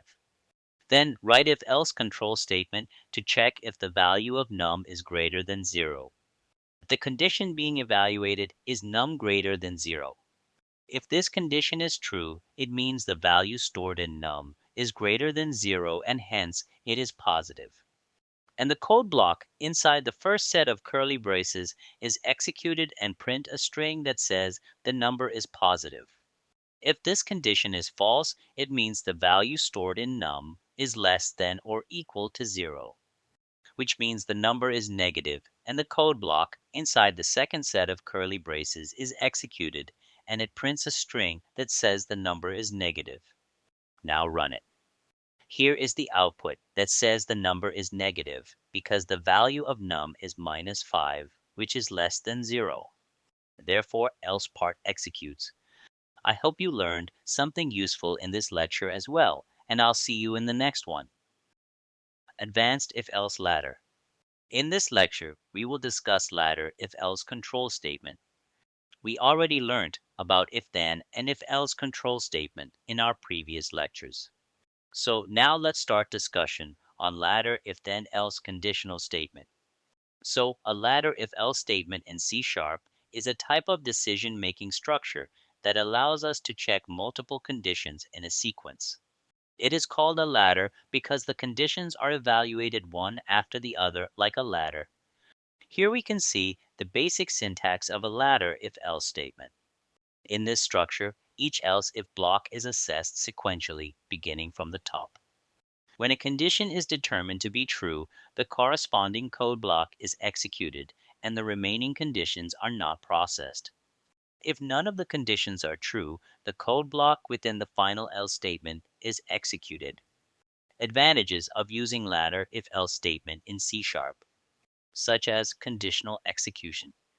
A ladder if-else statement allows you to check multiple conditions in sequence and execute a specific code block based on the first condition that is found to be true. This enables you to write more flexible and dynamic programs that can adapt to different inputs or situations. Next one is improved readability. By using ladder if-else statements, you can make your code more organized and easy to understand. The clear distinction between the code to be executed for each condition makes it easier for other developers to read and understand your code. Another one is better error handling. The ladder if-else statement can be used to handle errors or exceptions that might occur in your code. By using ladder if-else statement to check for specific conditions, you can handle errors or exceptions in a more controlled and efficient way. So the last one is fallback code. The else part of the if-else statement provides a fallback code to execute when the condition is false. This allows you to handle situations that aren't covered by the original condition and make your code more robust. While the if-else control statement in C# has many advantages, there are also some potential limitations to consider, such as complexity. If you use too many if-else statements in your code, it can make your program more complex and difficult to understand. This can lead to bugs and make it harder to maintain your code over time. Next one is performance. Depending on the complexity of the conditions being evaluated, using if-else statements can have an impact on the performance of your program. This can be especially problematic if your program needs to process large amounts of data or make many decisions in a short period of time. Another one is code duplication. If you use multiple if-else statements to handle similar conditions, it can lead to code duplication. This can make your code more difficult to maintain, and it can also increase the likelihood of bugs. Now let's practice some examples. For this Open Visual Studio, here we create a class file named ladder if-else and create a main method inside this class. Now we will create an example where we will assign grades according to the score obtained. So we create a variable marks and initialize with the value of 65. Now we will use a ladder if-else statement to check multiple conditions to determine the grade of the student. First, we will write complete code, then we will discuss it. So here the first if checks. If the value of the variable marks is 90 or greater, then it prints excellent as string value. If first condition is false, then it moves to second, that is else if statement, which checks if the value of marks is between 70 and 89 inclusive, then it prints good as string value. If second condition is false, then it moves to third, that is else if statement, which checks if the value of marks is between 50 and 69 inclusive, then it prints pass as string value. If none of the conditions are true, the code block inside the final else statement is executed, it prints fail as string value, and ladder if else statement terminated. Now run it. Here is the output, which is pass, because the condition matches with third else if statement that checks marks between 50 and 69. I hope you learned something useful in this lecture as well, and I'll see you in the next one. Nested conditions. In this lecture, we will discuss nested conditional statements. We already discussed if then, if else, and latter if else conditional statements and also saw their practical examples. So now let's start with nested concept. The term nested refers to the placement of one thing inside another. In the context of programming, it refers to the placement of one control flow statement, such as an if-else statement, within another flow control statement. In other words, one flow control statement is nested inside of another. When an if statement is nested inside another if statement, it is called a nested if statement. The inner if statement is executed only if the condition of the outer if statement is true. So in C#, you can use if-then-else statements inside of other if-then-else statements to create a nested structure. This is known as a nested if-then-else. The inner if-then-else statement is executed only if the condition of the outer if-then-else statement is true. Here we can see the syntax. In this code structure, there are two levels of conditional statements. The outer if statement checks condition 1. If condition 1 is true, the code inside its curly braces is executed. Within this block, there is an inner if statement with condition 2. If condition 2 is true, the code inside its curly braces runs. Otherwise, the code of else block is executed, which is the associated with if condition 2. If condition 1 is false, then the code of else block is executed, which is the associated with if condition 1. Now we'll see an example for this Open Visual Studio. Here we create a class, file named nestedIfElse, and then create main method inside this class. So we will create an example which determine whether a given number is positive and even. If the number meets both criteria, well, print number is positive and even.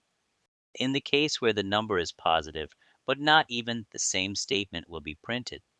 If the number is not positive, well, print number is not positive. Let's start creating this. First, we will create a variable number and initialize with a value of 5. Then we write if parentheses number greater than 0 curly braces. Here we create an outer condition which will check the value is positive or not. If the condition is true, then it enters in its block code. Here we write if parentheses number modulus 2 equals sign 0 curly braces. This condition is nested within the outer if block and checks whether the number is even by using the modulus operator. If the remainder when dividing number by 2 is 0, it means the number is even. If this condition is true, then we print a string number is positive and even. If number is not even, which means nested condition is false. Then we create else statement that is associated with nested if. Here we print a string number is positive, but not even. If number is not positive, which means outer condition is false. Then we create else statement that is associated with nested if. Here we print a string number is not positive. Now run this.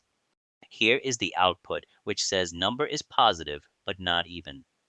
Because nested condition is false, so else block is executed, which is associated with nested if.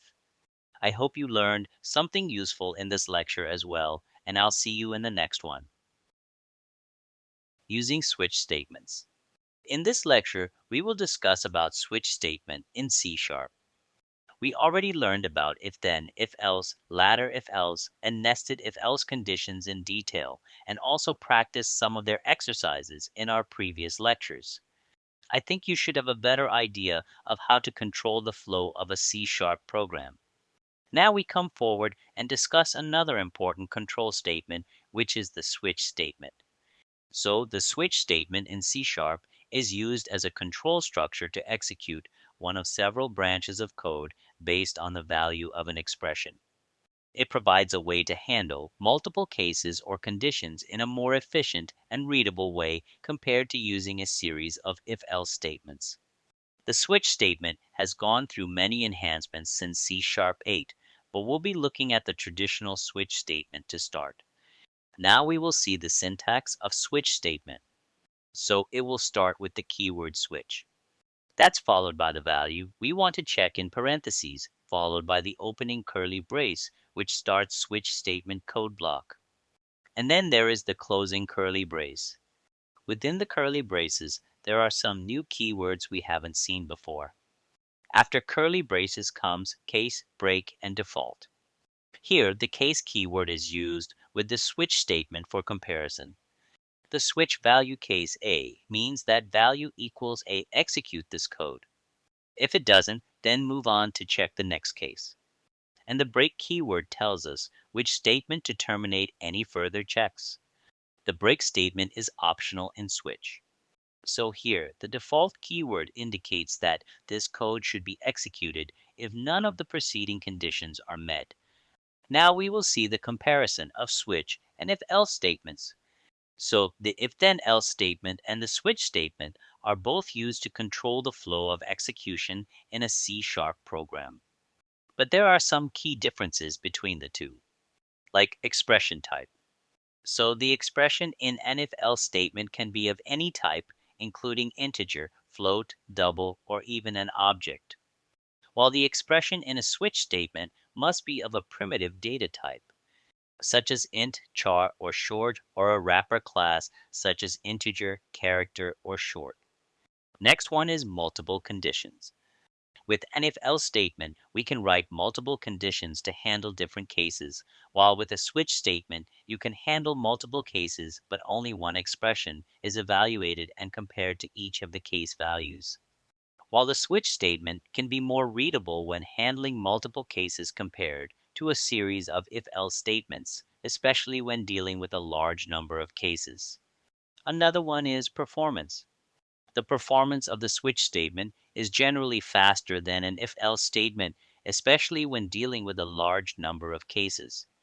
There are several advantages of using the switch statement in C# over the traditional if-else statement, such as readability, which we will discuss earlier. Next one is cleaner code. Switch statements can help to make code more organized and easier to maintain by separating the conditions and their associated code blocks into distinct sections. After cleaner code comes easy to use. The switch statement is easy to use and requires less typing compared to if-else statements. Another one is better handling of multiple cases. The switch statement is especially useful when dealing with multiple cases as it provides a simple and readable way to handle each case without the need for nested if-else statements. After better handling comes better type safety. The switch statement only allows for certain data types as expressions, whereas if-else statements can accept any expression, which can lead to type mismatch errors. So the last one is better error handling. The switch statement provides the default case, which can be used to handle unexpected cases, providing a way to catch potential errors. While the switch statement has several advantages, it also has some limitations, such as limited data types. The switch statement only supports a limited number of data types as expressions, including byte, short, int, and char values. If you need to use a different data type, you will need to use an if-else statement instead. Next one is no range checks. The switch statement does not allow for range checks, which can be performed using if-else statements. If you need to check whether a value is within a certain range, you will need to use an if-else statement instead. After no range checks comes no use of expressions. The switch statement does not allow for expressions to be used as cases, only constant values. This can limit its flexibility when compared to if-else statements, which can accept any expression. Next one is no support for null values. The switch statement does not support null values as expressions, which can cause issues if you need to handle null values in your code. Another one is unpredictable behavior. The switch statement can have unpredictable behavior if a break statement is omitted from the end of a case block, causing execution to fall through to the next case. This can be a source of bugs and should be avoided. So the last one is no short circuit evaluation. The switch statement does not provide short circuit evaluation, meaning that all cases are evaluated even if a match is found. This can lead to a decrease in performance, especially when dealing with a large number of cases.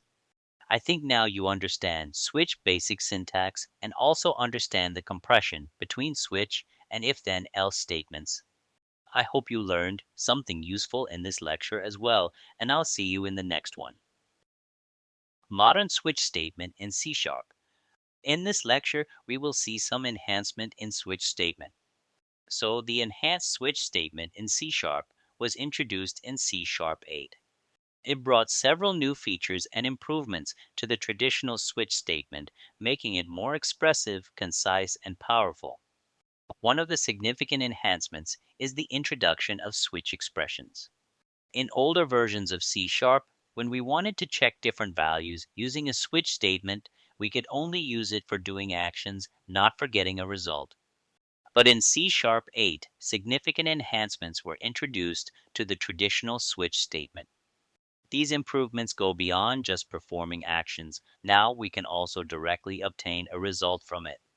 So the two primary enhancements are switch expressions and property patterns.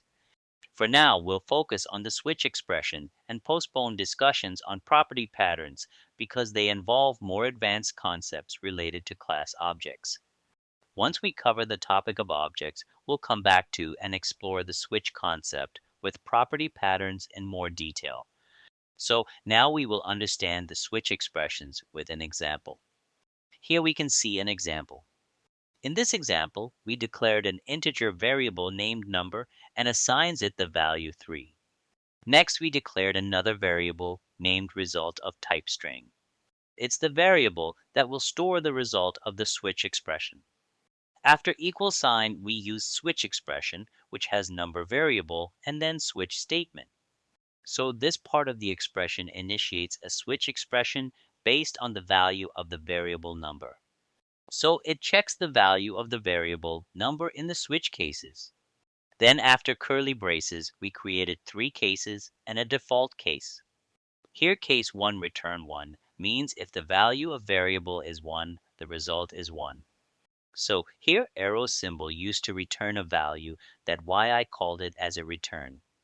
Then case 2 return 2 means if the value is 2, the result is 2.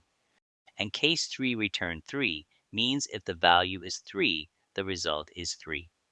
Finally, here the underscore return is a default like the traditional switch, which means if none of case true, then it runs and returns other string value. Now come to the practice. For this, open Visual Studio. Here we create a class file named enhanced switch statement and then create a main method inside this class. So the same example will be practiced as we discussed before. For this, we create a variable number and assign it the value 3. Then we write string result equals sign number, switch curly braces. 1 return double quotes 1, comma, 2 return double quotes 2, comma. 3 return double quotes 3, comma, underscore return double quotes other. Then put a semicolon at the closing curly brace. It is the part of enhanced switch statement, otherwise it's given an error. Here we can see an error on the switch. Why is this error shown? If the mouse hovers on the error, it says, please use language version 8.0 or greater. The reason behind this is that the enhanced switch statement in C Sharp was introduced in C Sharp 8 and does not work on older versions. And we are using an older version. To see this, we go to the project properties, and here we can see we are using 4.8 .NET Framework. If we click on Build tab, scroll down, and then click on Advanced button, then here we click Open. And this open a web page on browser. If we scroll down here, we can see that C Sharp 8 is associated with .NET Core 3.0 version. Now back to the Visual Studio. Now we will install Framework 3.0. For this, click on the Application tab, then click on the Target Framework drop-down, and then click on Install Other Framework. It opens a web page again in the browser. Here we can see the latest version, .NET 8.0. So we will click on x64 for 64-bit Windows in the Visual Studio 2022 SDK column. Now the exe file starts downloading. After the download is completed, install this framework. It was now successfully installed. So it's pretty simple to install the .NET 8 framework. You just need to know which package that you have to install. Let's close this window. Now look at this. Here it says that Visual Studio 2022 need to be at least 17.8 version. And if we just go and open Visual Studio again, we can actually go in and check what version that we have right now. So we click on the Help tab and then click on the About Microsoft Visual Studio option. Here we can see that the version that we used is 17.7 in our Visual Studio. Now close this window. Again, click on Help. This time click on Check Update option. Here we can see that the current version that we used is 17.7 in our Visual Studio and an updated version of 17.8 is given. Now click on the Update button to update our Visual Studio to the 17.8 version. Now the update installation process starts and it automatically closes the Visual Studio. Now that the update has been successfully installed, after installation, Visual Studio opens automatically. On this page, we can see that the latest version 17.8 of Visual Studio is successfully installed. Now close this window and open our C# enhanced switch statement class file. But again, we can see it's given the same error. To remove this error, we go to the project, right-click on it, and then click on Unload Project option. Here we can see Project CS Proj file opened. It's an XML-based configuration file of a project in Visual Studio. Now go into the Property Group tag and add a lang version tag with a value of 8.0. So this tag defines the C# language version for compilation, enabling the project to utilize and benefit from features introduced in C# 8.0 during the build process. Now save this file and reload the project. And again, open the enhanced switch statement C# file. Now we can see the error is gone. Now print string variable result on console. Now run it. And we can see that it successfully runs the enhanced switch statement. Given the output, which is 3 because the number variable value matches the case 3. The switch statement returns a string value that is 3 in string form. I hope you learned something useful in this lecture as well, and I'll see you in the next one. Looping in C#. In this lecture, we are going to talk about the introduction to loop statements in C#. In this comprehensive section on loops in C#, we explored the importance of looping structure, the types, advantages, limitations, and syntax crucial for understanding and efficiency using loops in programming. So first, look at the importance of looping. Looping is a fundamental concept in programming, enabling code to be executed multiple times. It's a powerful tool for handling repetitive tasks with our redundant code. This is particularly useful in processing data sets, automating tasks, and building efficient algorithms. Let's look at the type of loops. The first type of loop is for loop. This is used when the number of iteration is known. It's structured into initialization, setting up loop variable, a condition, which is determining loop continuation, and the update section, which is modifying loop variable. It's ideal for scenarios where the exact count of iteration is predetermined. Then the next one is while loop. This loop is used when the number of iteration is unknown beforehand. It relies on a condition executing as long as this condition holds true. It's simpler in structure with only the condition check, making it suitable for situation where the loop duration depends on external or dynamic factors. Then another loop, which is do while loop. Similar to the while loop, but it guarantees at least one execution of the loop body before checking the condition. It's useful where an initial run is required, regardless of that condition. Now let's look at some of the advantages of using loops. The first one is reusability. Loops avoid the need for repeating code blocks, enhancing efficiency. Then coming down to efficiency. Since we're talking about efficiency, they reduce code length and complexity, improving performance. Then it has flexibility loops, cater to various scenarios, whether fixed or condition based. Then it has the scalability. They are efficient in handling large data sets. And the last one is gives improved readability. Loops make code more organized and understandable. Now let's look at some of the limitation of loops. The first one is performance issues. Inefficient loops can lead to high processing demands. The next one is infinite loops.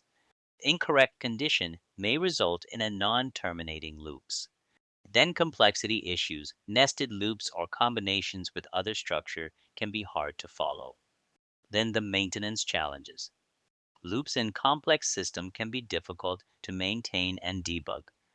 Another one is a readability concerns overuse or improper use might decrease code clarity. Now let's look at the syntax of each loop. The first one is of course for loop. So the consistent of initialization condition and update steps, the loop executes until the condition is false, while initialization happening once and updates at the end of each iteration. The while loop centers around condition executing as long as it's true. It has a simpler structure with just a condition check. And the last one, do while loop executes the loop body at least once before checking the condition at the end of each iteration. In practice, loops in C# are versatile and powerful tools, but they require careful implementation to avoid pitfalls, such as performance issues or infinite loops. Understanding their structure, benefits, and potential drawbacks is essential for effective programming. All right, folks, I hope you understand this simple explanation about loops in C#, and I hope you learned something useful in this lecture as well, and I'll see you in the next one. For loop basics. In the previous lecture, we discussed the introduction of loops, their types, and their syntax. In this lecture, we will talk about one of the loop types, which is for loop in detail. So the for loop is probably the most common loop. The for loop is used when we know how many times we need to execute a block of code. It includes setting up to initialize variables, checking loop expressions, and updating code, which often includes incrementing an iteration variable. When we say iteration, it means it's processing a certain amount of code, a code block. In other words, the given number of times or until a particular condition is satisfied. Now we will start with a simpler example using for loop. So we write a program to print numbers from 1 to 5 using a for loop. Now let's start creating this program. For this, open Visual Studio. Here we will create a new project named Loops using C# console.NET option. Here we can see the main method, which is auto created by IDE. So in the main method, we write for open parentheses in I equals to 1 semicolon, I less than equals to 5 semicolon, I plus plus close parentheses, curly braces. Then inside the loop body, we will print the value of I. So the loop starts by initializing a variable I to 1. Next, the loop condition is checked. If I is less than or equal to 5, the loop body is executed. Within the loop body, the value of I is printed to the console. After executing the loop body, the value of I is incremented by 1 using the increment operator. This process continues until the loop condition becomes false. Now we will run it. Here is the output after a successful run. It prints the number from 1 to 5. Now we will see step by step how the for loop runs and prints the values of I. So initially, the I variable is initialized with value 1. Then the condition I less than or equal to 5 is evaluated, and since the value of I is 1, which is less than 5, so the condition is true. Then loop body is executed and the first output is printed, which is 1. Then loop updates the value of I using the I++ statement, incrementing it 2. Then loop condition is checked again.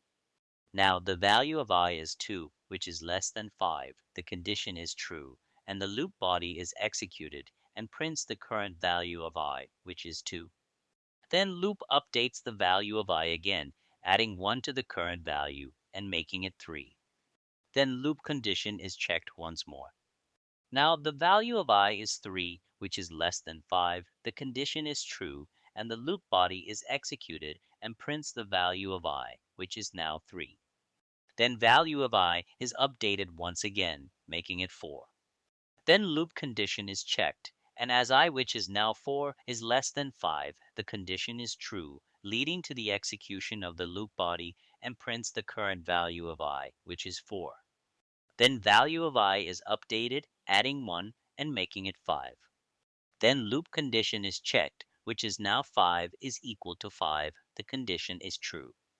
Then the loop body prints the value of I, which is 5, to the console. Then value of I is updated once more, making it 6. The loop condition is checked again. As I is now greater than 5, the condition is false and the loop exits. Now we will see another example using the for loop. For this, we write a program that iterates from 1 to 10 and prints each number to the console except for 5. If the loop encounters the number 8, it should immediately exit. So in this program, we will use two terminologies that we will use, which are continue and break statements. We already discussed the workings of the break statement in the switch statement.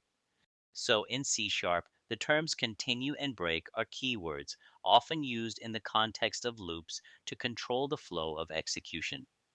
The continue statement is used within a loop to skip the rest of the code inside the loop for the current iteration and move on to the next iteration. Essentially, it allows the program to bypass certain code based on a specific condition, continuing with the next iteration of the loop. On the other hand, the break statement is used to prematurely terminate the loop, causing an immediate exit from it. When a break statement is encountered, the loop stops executing and the program proceeds to the next statement after the loop. This can be useful when a certain condition is met and there is no need to continue iterating through the remaining loop iterations. Now let's start creating this program. For this, we will create another class file named for loop example 2 and create a main method inside this class. In the main method, we will write for opening parentheses int I equals to 1 semicolon, I less than or equals to 10 semicolon, I plus plus closing parentheses curly braces. So here the loop starts by initializing a variable I to 1. Next, the loop condition is checked. If I is less than or equal to 10, the loop body is executed. After executing the loop body, the value of I is incremented by 1 using the increment operator. This process continues until the loop condition becomes false. Now inside the loop body, we will write if parentheses I equals 5, curly braces continue semicolon. Here, the if statement is checked to see if the condition which is I is equals to 5 is true, then the continue statement inside this if statement is executed, which immediately skips the rest of the current iteration of the loop and jumps to the next iteration. In other words, it bypasses any statements in the loop body that come after the continue statement. If the condition is false, the continue statement is not executed, and the program proceeds to the next statement after the if statement. Then we will write else if parentheses I equals 8, curly braces break semicolon. Here the else if statement is checked to see if the condition I is equals to 8 is true. Then the break statement inside the else if statement is executed, which immediately exits the loop. If the else if statement is not executing, then program proceeds to the next statement after the loop or to the next statement in the loop body, if any. Then outside of these conditions, we will print the variable I. Now we run it. Here is the output after a successful run. So here you can see that 5, 9, and 10 numbers are not printed. The logic behind it is 5 is not printed because of the continue statement, and 9 and 10 are not printed because the loop is terminated when I becomes 8 due to the break statement. So this simple process provides an overview of how a loop iterates, modifies its values, and executes the statements within its code block. I hope you learned something useful in this lecture as well, and I'll see you in the next one. Using while loops. In this lecture, we will discuss about while loop in C Sharp. So the while loop that might seem simpler because it will just continue to execute code until its loop expression becomes false. So the while loop is used when we don't know how many times we need to execute a block of code. So the initiation is made before the while loop. Then while loop statement and inside the parentheses use condition that the loop will execute repeatedly as long as the condition is true. The increment or decrement of the loop is done within the loop. Now start with a simpler example using while loop. So we write a program to print numbers from 10 to 1. Let's start creating this program. For this, open Visual Studio. Here we will create a class file named while loop. Then create a main method inside this class. In the main method, we write int number equals to 10 semicolon. Here we create a variable number of type int and assign the value 10 at the start of the program, and this value will be used as the starting point for the loop. As the loop executes, the value of number will be decremented by 1 until it reaches 1, and each value of number will be printed to the console. So we will write while, opening parentheses, number greater than equals to 1, closing parentheses, curly braces. This while loop executes the code within its curly braces iteratively, checking the Boolean expression number greater than or equals to 1 at the start of each iteration. The loop continues as long as this condition holds true, exiting when the value of number drops below 1. Then inside this loop, we will print the value of the number. Then write number minus minus semicolon. We decrement the value of number by 1 using the number minus minus statement. The loop will continue to execute as long as the value of number is greater than or equal to 1. On each iteration, the value of number will be printed to the console, starting from the initial value of number and counting down by 1 on each iteration. The loop will exit when the value of number becomes less than 1. Now run it. Here is the output after successfully running, which is a number from 10 to 1. Now we will see how this loop works. So when this program is run, first at the beginning of the loop, number variable is initialized to 10. Then loop condition number greater than equals to 1 is evaluated and found to be true because number is currently equal to 10. Then prints the value of number, which is 10, to the console. Then decrements the value of number by 1, so it now has a value of 9. Then condition is evaluated again and found to be true because number is still greater than or equal to 1 and prints the value of number, which is 9, to the console. And decrements the value of number by 1, so it now has a value of 8. Steps repeat until the number has a value of 1 and its printed number variable has values 8, 7, 6, 5, 4, 3, and 2. When it's reached 1, then it prints the value of the number, which is now 1, to the console. Then it decrements the value of the number by 1, so it now has a value of 0. So the condition is evaluated again and found to be false because the number is now less than 1, which terminates the while loop. Now we change the while condition from number greater than or equal to 1 to a Boolean value that is true. If we run it at this movement, the loop runs infinitely because the loop condition is always true and prints numbers from 10 to minus infinite value, and it creates an exception as we can see. Now stop it by pressing Stop button in Visual Studio. So to handle this exception, we can use an if statement and check if the value of the number is less than 1, at which point the loop will immediately terminate. For this we write if opening parentheses number less than 1 closing parentheses curly braces break semicolon. Here the if statement checks if the value of the number variable is less than 1 is true, then break statement terminate the while loop immediately. Now run it. Here is the output after successfully running, which is same as previous. I hope you learned something useful in this lecture as well, and I'll see you in the next one. Understanding of do while loop. In this lecture, we will discuss about do while statement in C sharp. Do while loop is like the while loop, except that it will always execute the code once, regardless of whether the loop condition is true or false, and then continue looping until that expression is false. Some common use cases for do while loops include reading user input. So when reading user input, you may want to ensure that the user enters valid data before continuing. A do while loop can be used to repeatedly prompt the user for input until valid input is provided. File or database processing. When reading data from a file or database, a do while loop can be used to read each record until the end of the file or database is reached. The code block would contain the code to read each record, and the loop condition would check whether there are more records to read. Performing calculations. It can be used to perform calculations until a certain condition is met, such as reaching a certain value or achieving a certain level of accuracy. Iterating through collections. When iterating through collections, we may want to execute a block of code for each element in the collection. A do while loop can be used to ensure that the code is executed at least once, even if the collection is empty.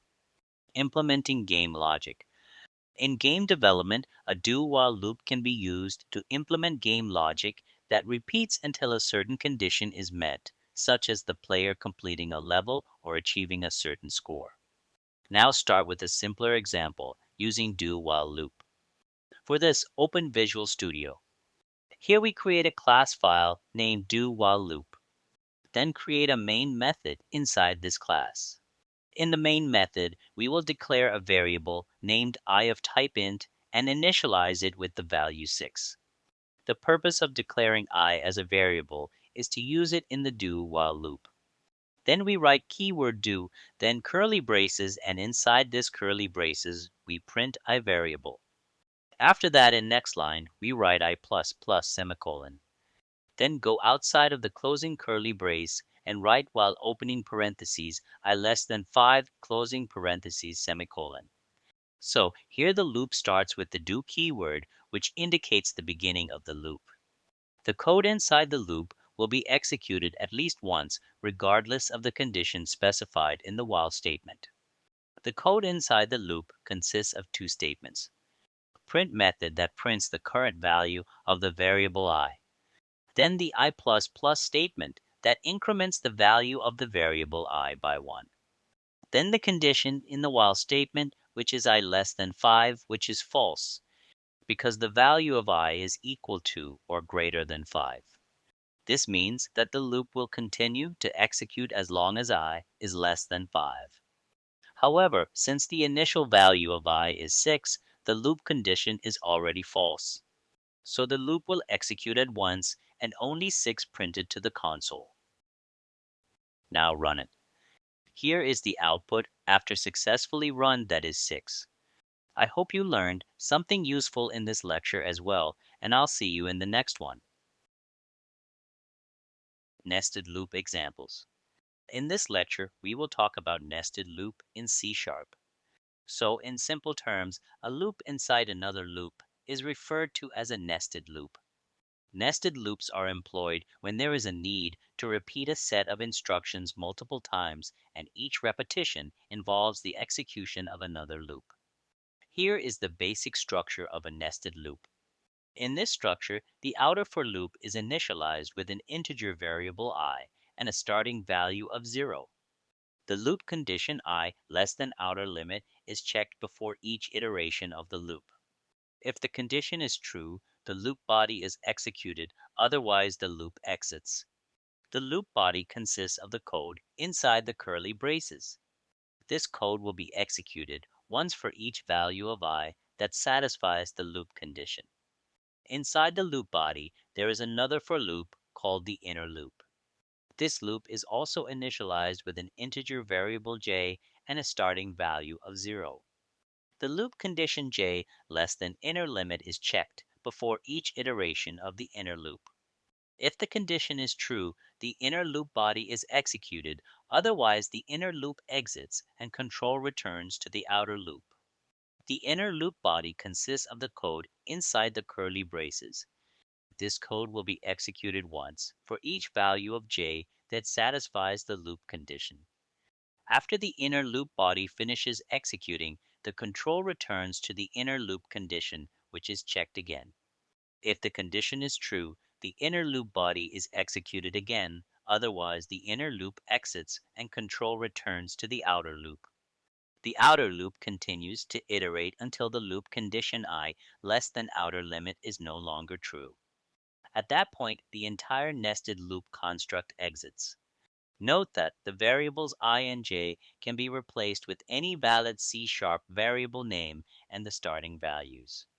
And loop conditions can be adjusted as needed to suit the specific task being performed with the nested loop. Now we will practice with a simple program. So we write a program of a nested for loop that prints a multiplication table from 1 to 10. Let's start creating program. For this, open Visual Studio. Here we create a class file named nested loop. Then create a main method inside this class. Inside the main method, we write for opening parentheses int I equals to 1 semicolon I less than equals to 10 semicolon I plus plus closing parentheses curly braces. Here the outer for loop is initialized with an integer variable I and a starting value of 1. The loop condition I less than equals to 10 is checked before each iteration of the loop. If the condition is true, the loop body is executed, otherwise the loop exits. Then we write inside the body of outer loop for opening parentheses in j equals to 1 semicolon, j less than equals to 10 semicolon, j plus plus closing parentheses curly braces.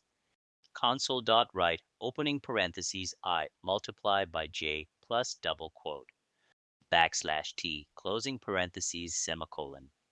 Here inside the loop body, there is another for loop called the inner loop, which is also initialized with an integer variable j and a starting value of 1. The loop condition j less than equals to 10 is checked before each iteration of the inner loop.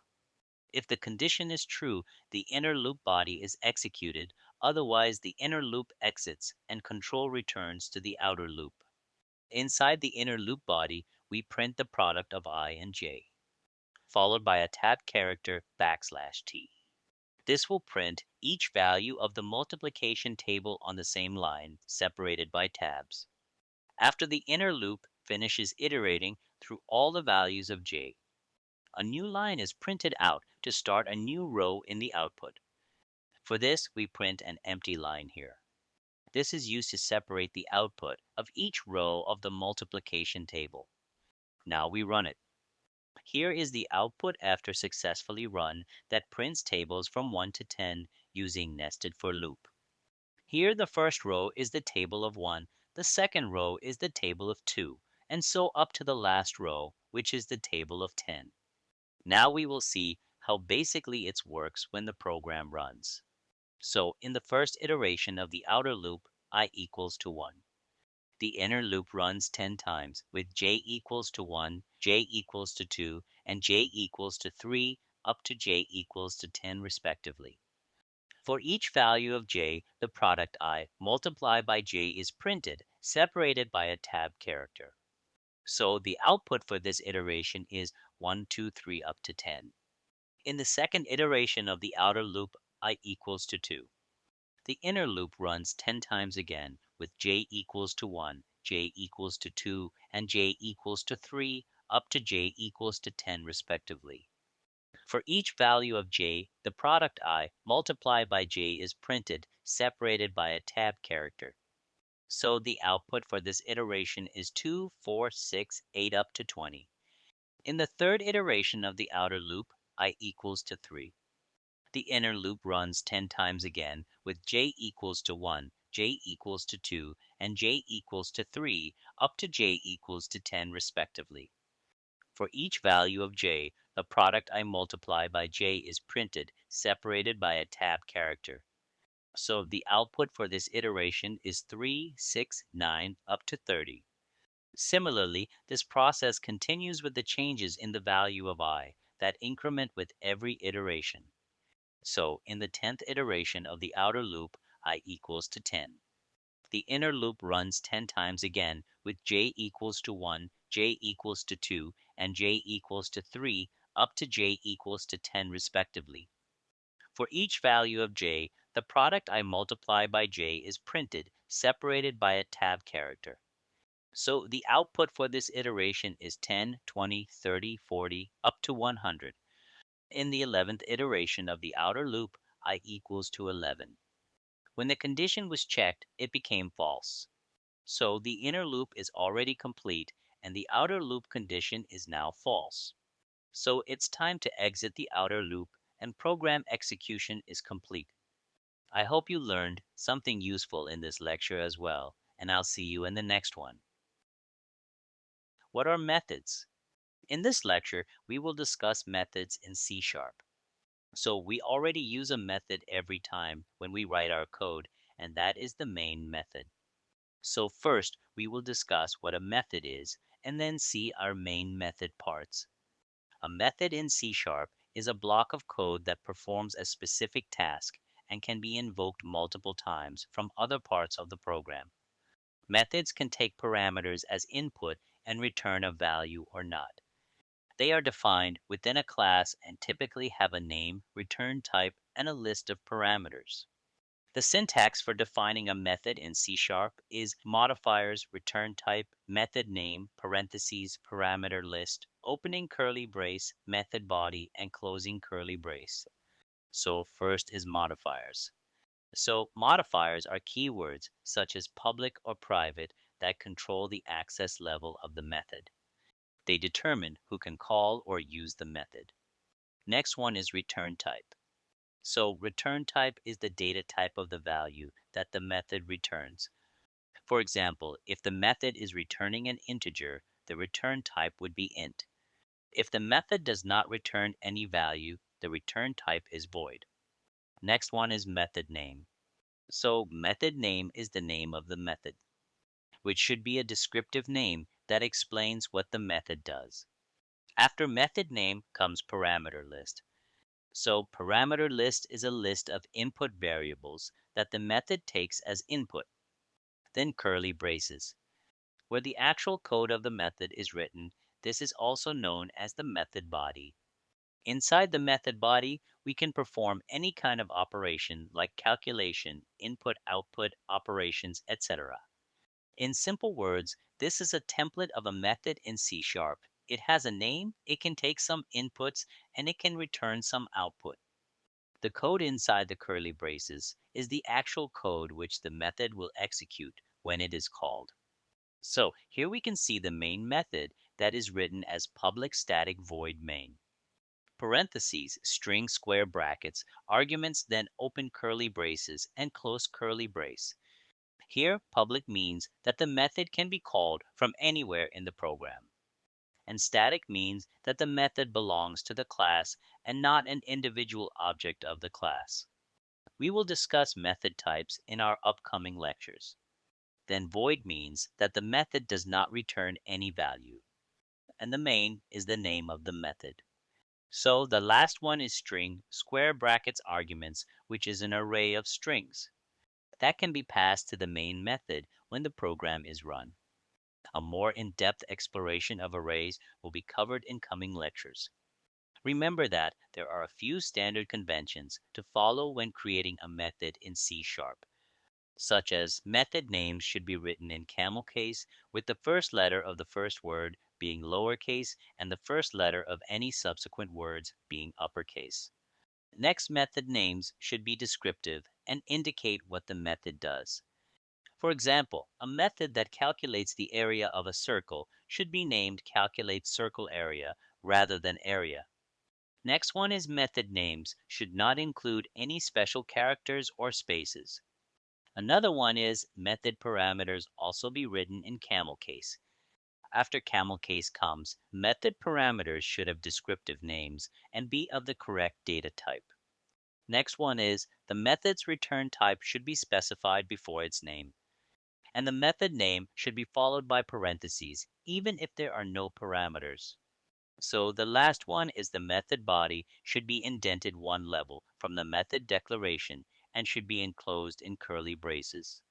This means you should add an extra level of space or tabs to visually separate the method body from the declaration. Now let's see some advantages of this method. So there are several advantages to using methods in C Sharp, such as code reusability. Methods can be defined once and reused multiple times throughout a program, reducing the amount of code that needs to be written and making the code more organized and efficient. Next one is modularity. Methods allow for the separation of concerns, meaning that different parts of the program can be written and tested independently of each other. After modularity comes readability.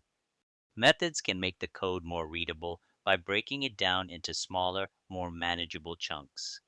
Next one is debugging. So, debugging is easier because when a bug is found in a method, it can be isolated and fixed without affecting the rest of the program. Another one is flexibility. Methods can be overridden in subclasses, which allows for the implementation of polymorphism and the ability to change the behavior of a program at runtime. So the last one is code maintenance. Methods make it easier to maintain and update the code, as it allows making changes to a specific part of the code without affecting other parts. There are a few potential disadvantages of using methods in C Sharp, such as increased memory usage. Each time a method is called, it creates a new stack frame on the call stack, which can increase the amount of memory used by the program. Next one is increased processing time.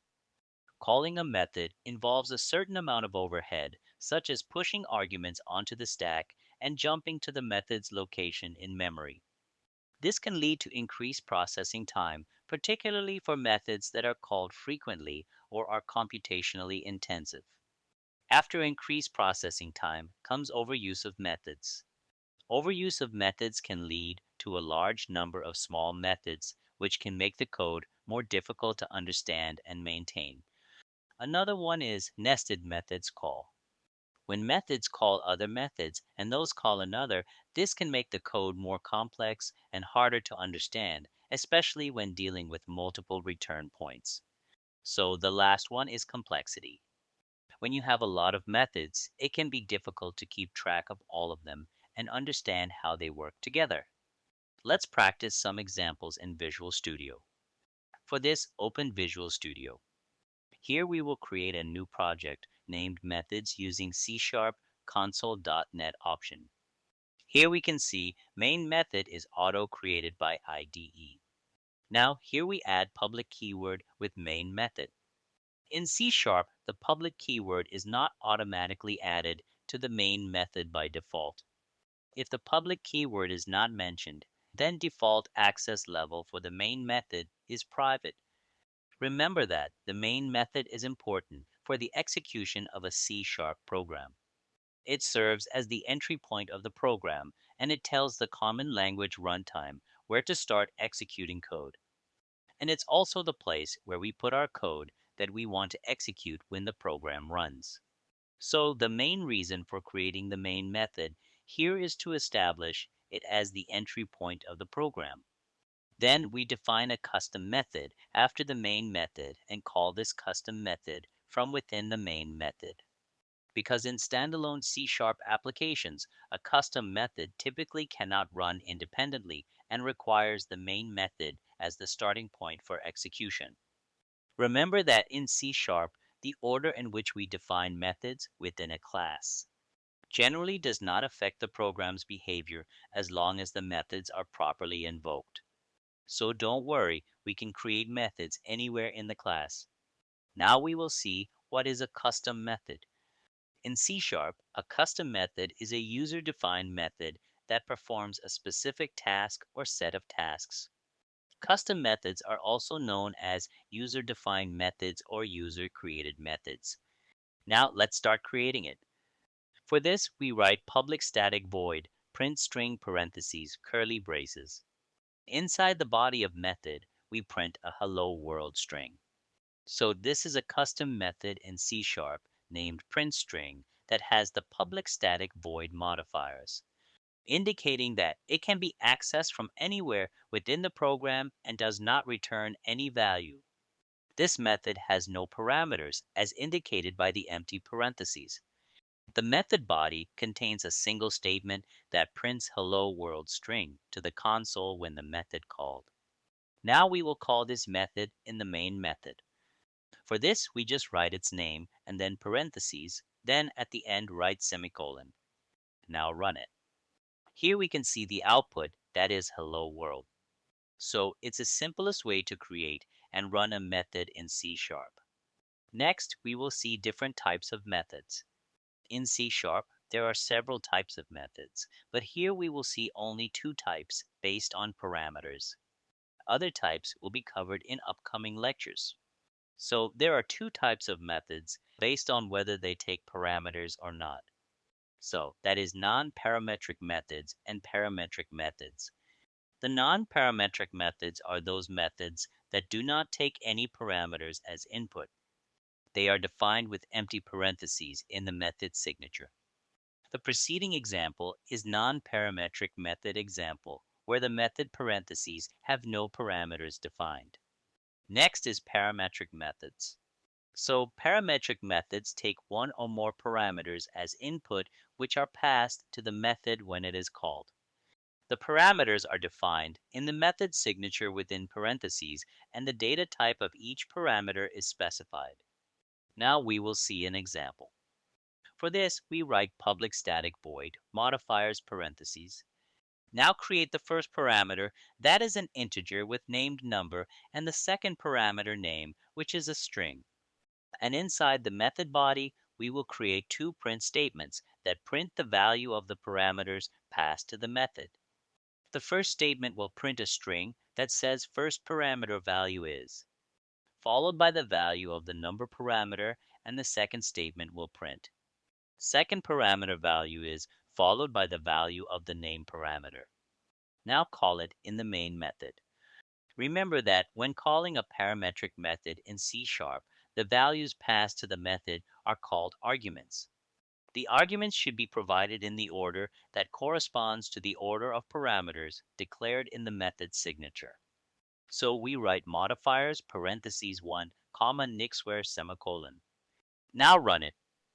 Here you can see the output.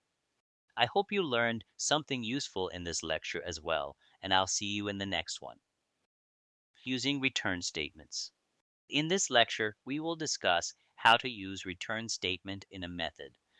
In the previous lecture, we discussed the introduction of methods and also discussed two types of methods, parametric and non-parametric methods. Now we will see some of its examples and then see how a method returns its value. For this, open Visual Studio. Now we create a class file named return statement, and inside the class, create a main method. Now see an example where we will create a method to calculate the area of a circle. Let's start. So we write public static void calculate area and takes two double type parameters, radius and pi. Then inside the method body, declare a variable result and assign the value of pi multiplied by the square of the radius using the multiply operator. Then print a string area of circle and concatenate with the value of the result variable. Now call this method in the main method. For this, write method name and parentheses, then given values. First, we pass the radius value, that is 10.5, and second is the pi value, that is 3.14, and in last write semicolon. Remember that both parameters are double type, and we must pass this value according to its order. Now run it. Here you can see the output. Let's explore how the return statement works in a method. Similar to specifying the type of a variable, we can also specify the type of result that a method produces. This specified type comes just before the method's name. Furthermore, within the method's code block, it's essential to include a return statement. This return statement is compulsory because it sends back the outcome generated by the method. In the previous examples, we use the keyword void, indicating that the method doesn't return any data. Here, if we want the calculate area method to provide a result, we need to change void to double, specifying the data type of the information we want to return. However, upon making this change, Visual Studio shows an error because the method lacks a return statement. To address this error, we temporarily comment out the print statement. Subsequently, we add the statement return result, resolving the error. Now the method properly returns a double value.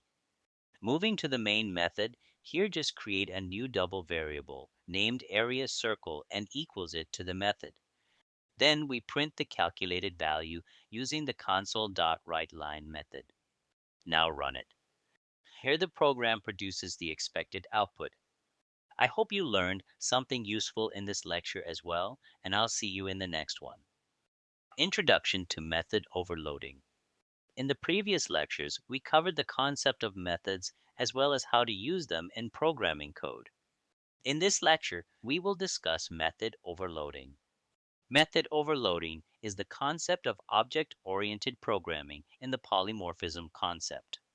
The reason to discuss this topic here is that we already cover methods and their types, and it's easy to learn about method overload. Method overloading occurs when a class has many methods with the same name but differing parameter declarations. Therefore, we may call a method with a single name and execute it with several parameters. Based on the inputs given when the method is called, C# can decide which method it needs to run.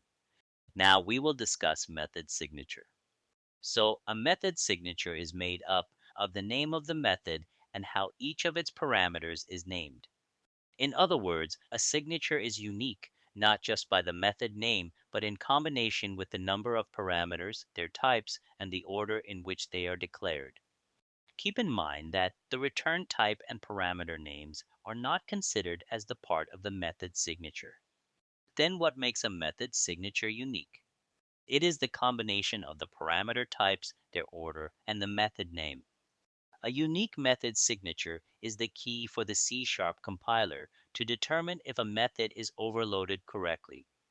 Here are some valid overload methods.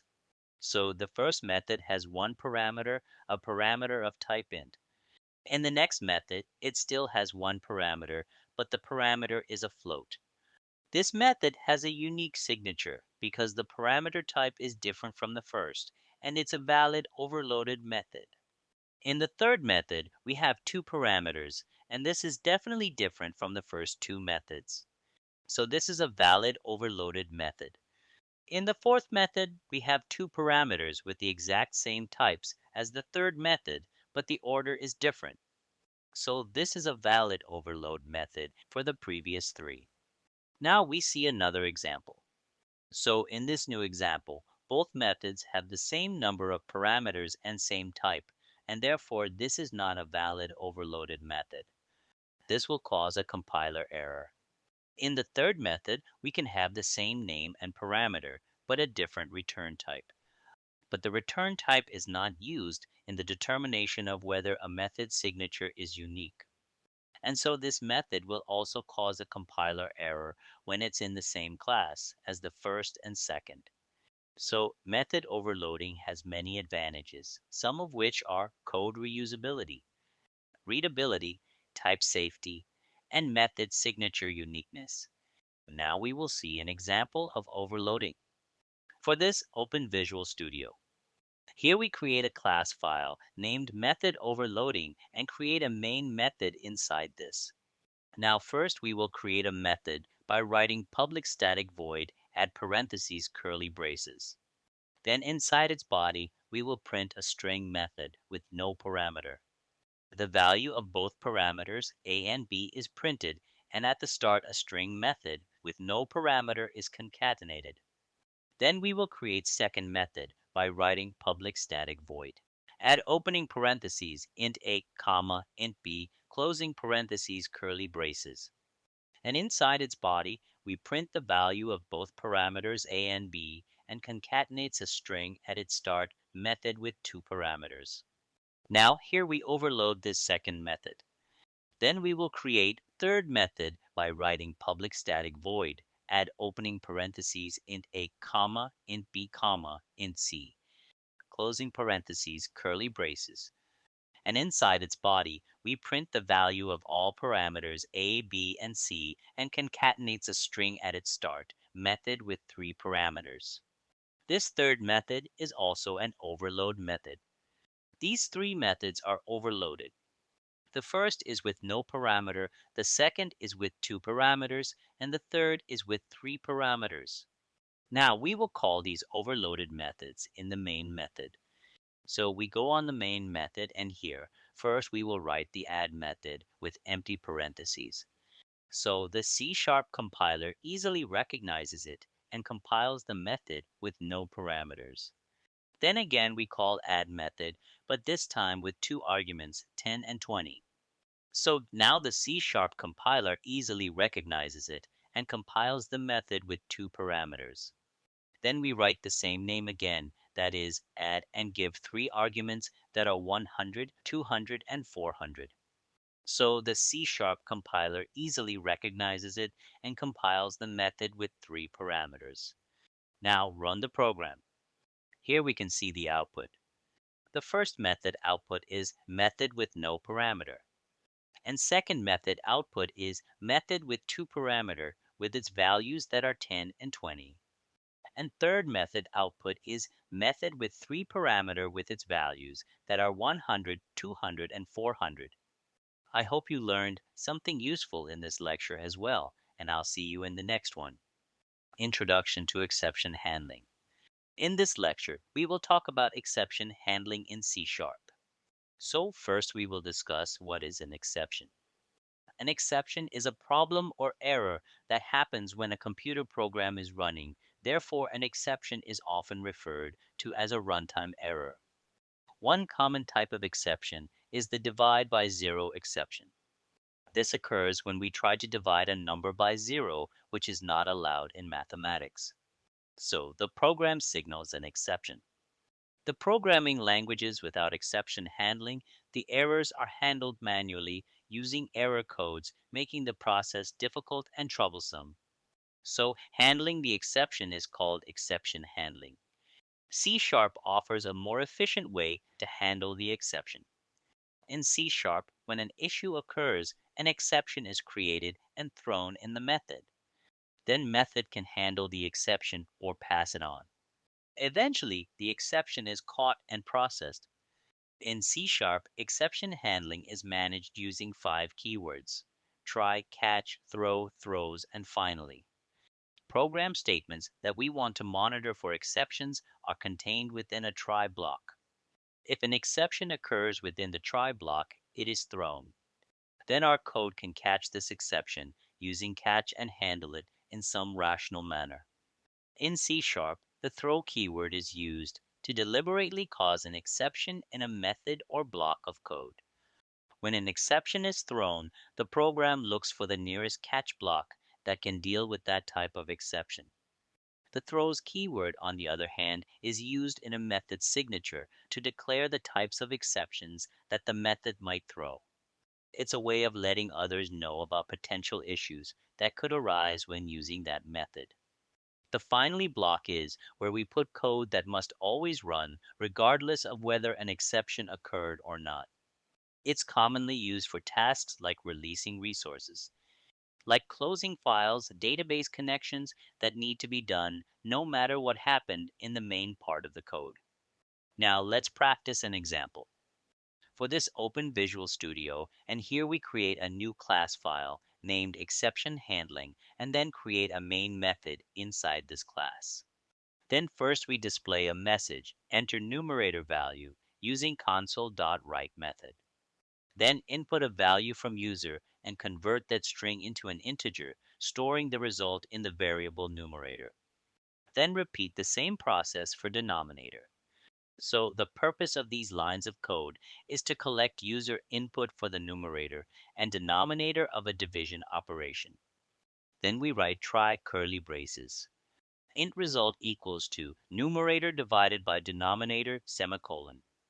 Here the purpose of this try block is if an exception occurs during the execution of code, it provides a mechanism to catch and handle that exception. In this context, the exception is a divide by zero exception, which may occur if the denominator variable is assigned a value of 0. Then we write catch, opening parentheses divide by zero exception x, closing parentheses curly braces. Here, this catch block is used to handle exceptions that might occur in the corresponding try block. This catch block is designed to catch and handle this specific type of exception, which is the divide by zero exception. Here we declare a variable named x of type divide by zero exception. This variable can be used to access information about the exception, such as its message. Then inside the catch, we would put the code to handle the exception. So here we print a string error. The denominator must be greater than 0. So when try block throws an exception to this catch block, handle it by displaying this message to the console. Then we write finally curly braces. So this block will always execute, regardless of whether an exception occurred or not. So here we print a string that is finally block executed. Then go outside these exception handling blocks and print a string. Program continues executing after the try catch finally block. This line indicating that the program continues its execution. Now we run it. Here the program prompts a string, enter numerator value. Now we give it an input value 10 and press enter. Next it prints a string, enter denominator value. Here we write 0 and press enter. Here we can see the output.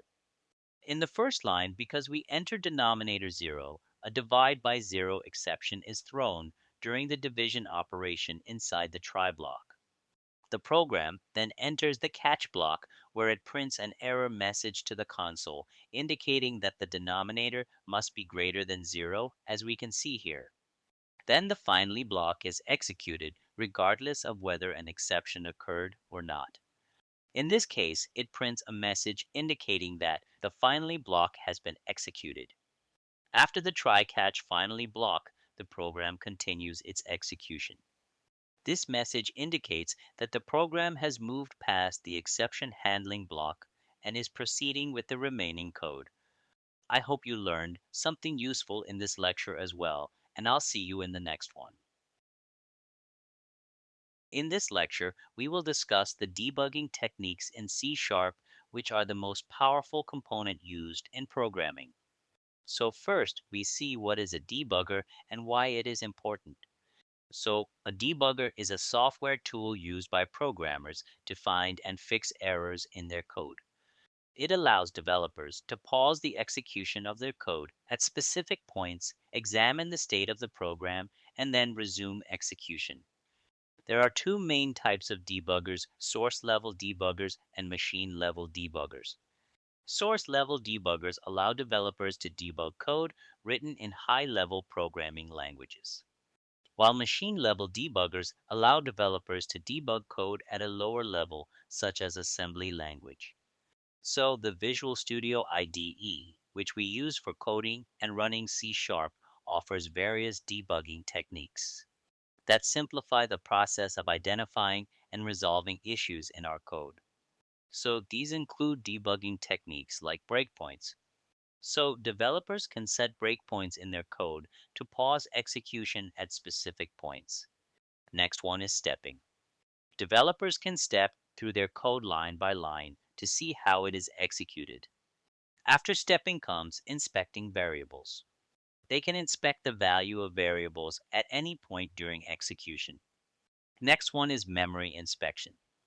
They can inspect the state of memory at any point during execution. Another one is call stack inspection.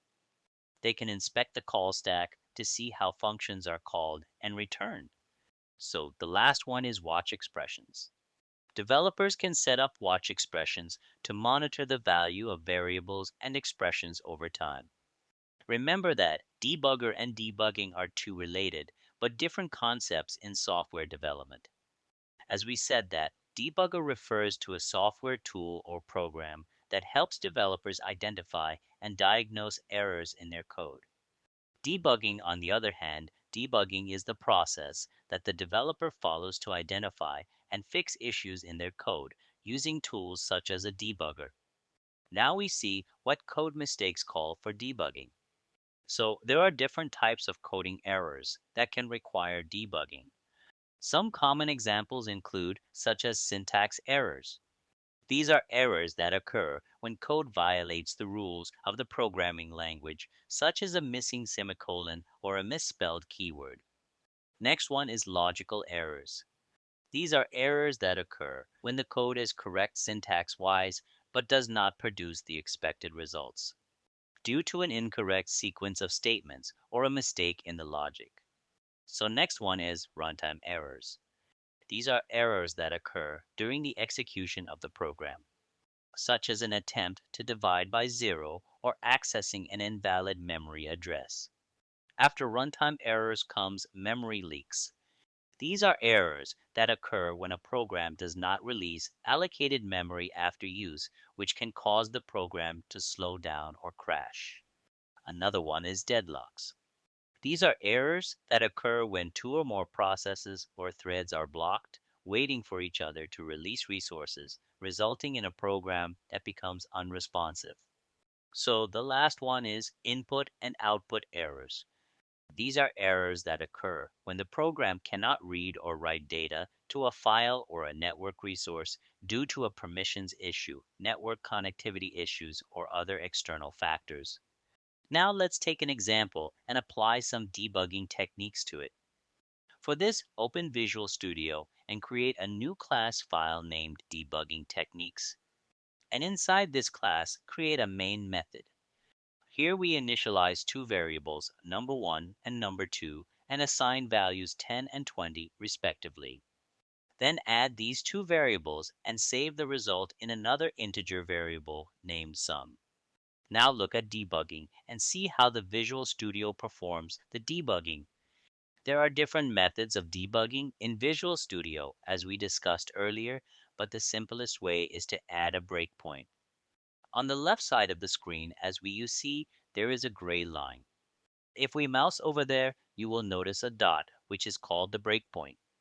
If you want to add a breakpoint to any line, simply go in front of that line and click on it. So we go to line 14 and add a breakpoint there. The black point will then be converted into a red point. You can choose any line where you want to set a breakpoint, and you can add multiple breakpoints as you wish. Now go to the debug options in the toolbar and click on them. Here we can see the option Start Debugging, and there is also a shortcut F5. Clicking on this option initiates the program in debugger mode. Once clicked, the output screen appears and it shows nothing because we have a breakpoint on line 14, causing the program to pause at that point. Now here this windows open up, which is autos. If we focus on this window, three columns are visible: name, values, and type. These represent the variables declared in our program. Here the value assigned to the number1 variable is 10, the number2 variable has a value of 20, and the sum variable at this point is 0. Why is that? The program executes variables 1 and 2 respectively, but stops at line 14. As a result, the sum variable does not have a value yet, and by default it remains 0. In the upper toolbar, three options are available: Step Into, Step Over, and Step Out. If we choose Step Into, the debugger will move to the next line of code. But if the current line contains a function or method, call it will enter into that function or method and pause at the first line inside it. If we choose Step Over, it allows us to execute the current line of code and move to the next line. If the current line contains a function or method, call the entire function or method will be executed, but the debugger will not enter into the details of that function or method. And if you have used Step Into and entered into a function or method, Step Out allows you to execute the rest of the code inside that function or method, and then return to the line where the function or method was originally called. Now we click on the Step Into button. We can see that line 14 was executed successfully. If we look in the Autos window, we can see that the sum variable's value has now become 30. The number 1 variable and number 2 variable were added together and stored in the sum variable.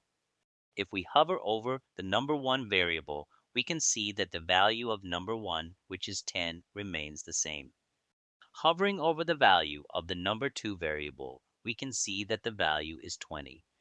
Similarly, checking the value in the sum variable, we can observe that it is now 30. Now, if we go to the debug option again, we can see the Windows option. Click on it. Here, a list of debugging options is shown, including breakpoints, watch, autos, locals, and many more, that we can use according to our specific requirements. Now, to stop this debugging process, simply click on the Stop button. The debugging process will be terminated. If we want to delete this breakpoint, just click on it, and now the breakpoint is removed. So this is the simplest way to understand debugging using Visual Studio with C#. I hope you learned something useful in this lecture as well, and I will see you in the next one. Introduction to Classes and Objects. In this lecture, we will discuss about classes and objects in C#. In this lecture on C#, we're learning about classes and objects, key concepts in object-oriented programming, in short OOP. OOP is like creating software versions of real things, each having its own characteristics, state, and actions it can do behavior. For example, a computer as an object might have a state, like how much memory it has, and behaviors like shutting down or displaying something. A class is like a blueprint for these objects. It tells us what characteristics an object can have, like memory size for a computer, and what actions or methods it can perform, like shutting down. If a field or method is static, it's shared across all objects made from that class. Otherwise, each object can have its own values or actions. This approach helps us handle complex software by breaking it down into simpler parts. Now come to practice. For this open Visual Studio. Here we create a new project with the name Classes and Object. Now we can see a default class is created named Internal Class Program with the file name program.cs. But we want to create a custom class named Computer. You might be wondering, why bother with classes in programming? What do they do for us? Think about the basic types of data we have used before, like int, float, double. They are okay, but they have limitations. Now, imagine a class as a supercharged custom data type. It's not exactly the same, but it helps you create something more powerful than the basic stuff. In simpler terms, classes allow you to make your own special data types that can do a lot more than the basic ones. They give you a way to create and organize things in your program in a more flexible and powerful way. So it's like having a super data type that we designed to fit our needs better. Now, as you see, if I press the Enter key inside of my class computer, it directly offers me the public computer and then the curly braces. This is a constructor. So I'm going to just press the Tab key and this will automatically generate the constructor for me. This is the default constructor. We are going to see different types of constructors later on, but this is a default constructor. A constructor is similar to a method that will be called once we create an object in our Blueprint Computer class. So in order to explain this a little better, let's go ahead and just use the control line here. And I am going to say the computer was created. This line will execute when the constructor is called, which happens when we create an object of the computer class. Now let's go ahead and create an object for our computer class. How do we do that? To do that, go into our program file, and inside the main method, we're going to create a computer object. For this, we write computer del equals to new computer, parentheses, semicolon. A lot of things are happening within one line. We are stating that we want to have an object called del, which has the data type computer. Inside del, we want to store a new computer. So what does this new keyword do? The new keyword is used to create a new instance of a class. When we use the new keyword, it allocates memory on the heap for a new object. It calls the constructor to initialize the object and then returns a reference to the object. This reference is stored in a variable del, which can be later used to access other members of the computer class. Now, this statement alone will call the constructor and it will execute the right line computer was created. Let's save our files and test this, and we run the code. We see computer was created and printed on the screen. This occurs at the moment when we create a new computer, an object of our del. The constructor is called, and inside the constructor, we execute the code that prints computer was created. So currently, nothing else is happening, but we can add more functionality. For example, we can add a method called startup. Now, let's use this public method named startup with no return type. Inside this method, print a statement indicating that the computer is powering up. Now we will call the method startup that we created in computer class. For this, we use del reference and then use dot notation and then write the method name startup with parentheses semicolon. This is just like a normal method, and we are now powering up the computer. So let's go ahead and execute it. And we see first the computer was created and then the computer is powering up. I think you now understand the concept of object and class and also know how we can use them and why they are important. I hope you learned something useful in this lecture as well, and I'll see you in the next one. Using properties and fields. In this lecture, we will discuss the properties, fields, and methods of a class. In C#, properties, fields, and methods are fundamental building blocks used to define the structure and behavior of classes, which are the fundamental units of object-oriented programming in C#. Now, let's talk about fields. Fields are like variables inside a class, each with a name and a specific type of information. They store important details about what the class represents. For example, if our class is about a car, we might have fields like the car's color, model, or current speed. These fields hold the data that describes the car. Next is properties. In object-oriented programming, properties are special members of a class that encapsulate the internal state of an object. They provide a way to read or modify the values of the private fields within a class while controlling access and ensuring encapsulation. Properties are often used to expose the characteristics or attributes of an object, allowing controlled access to its internal data. In simple words, properties are like special doors to access and control the information stored inside the fields of a class. Instead of directly reaching into the fields, we use properties to ask nicely for the information or to update it. Properties help us to manage and organize how the outside world interacts with the important details inside our class. Properties have two main components, the getter and the setter. These are special methods that provide two ways to handle access to the information in properties. In C#, properties typically include a getter to retrieve the value of the property and a setter to modify or set the value of the property. Here's the basic syntax for defining a property with a getter and setter. This line of code represents an auto-implemented property in C#. It's a concise way to define a property with a getter and setter without explicitly declaring a private backing field. Here we declare a public property named property name with a data type specified by data type. You can replace data type with the actual data type of the property, such as int, string, or any other valid C# data type. Parentheses get semicolon set is the shorthand for defining both the getter and setter methods for the property. It's an auto-implemented property, meaning that the C# compiler automatically generates the storage for the property value behind the scenes. Here we can see another way to define getter and setter. Here we define a property with a custom getter method. There is a private backing field, property name in the class, and when the property name property is accessed, the custom getter method is executed to return the value of the private field.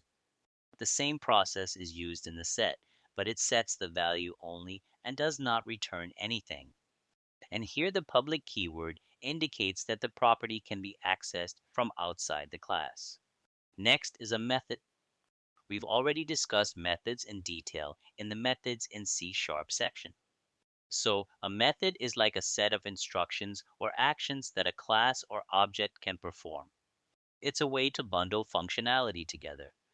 Now come to the practice. For this, we write a program that has a person class that contains a private name field, a property to set and get the name with validation, and a method to display the name.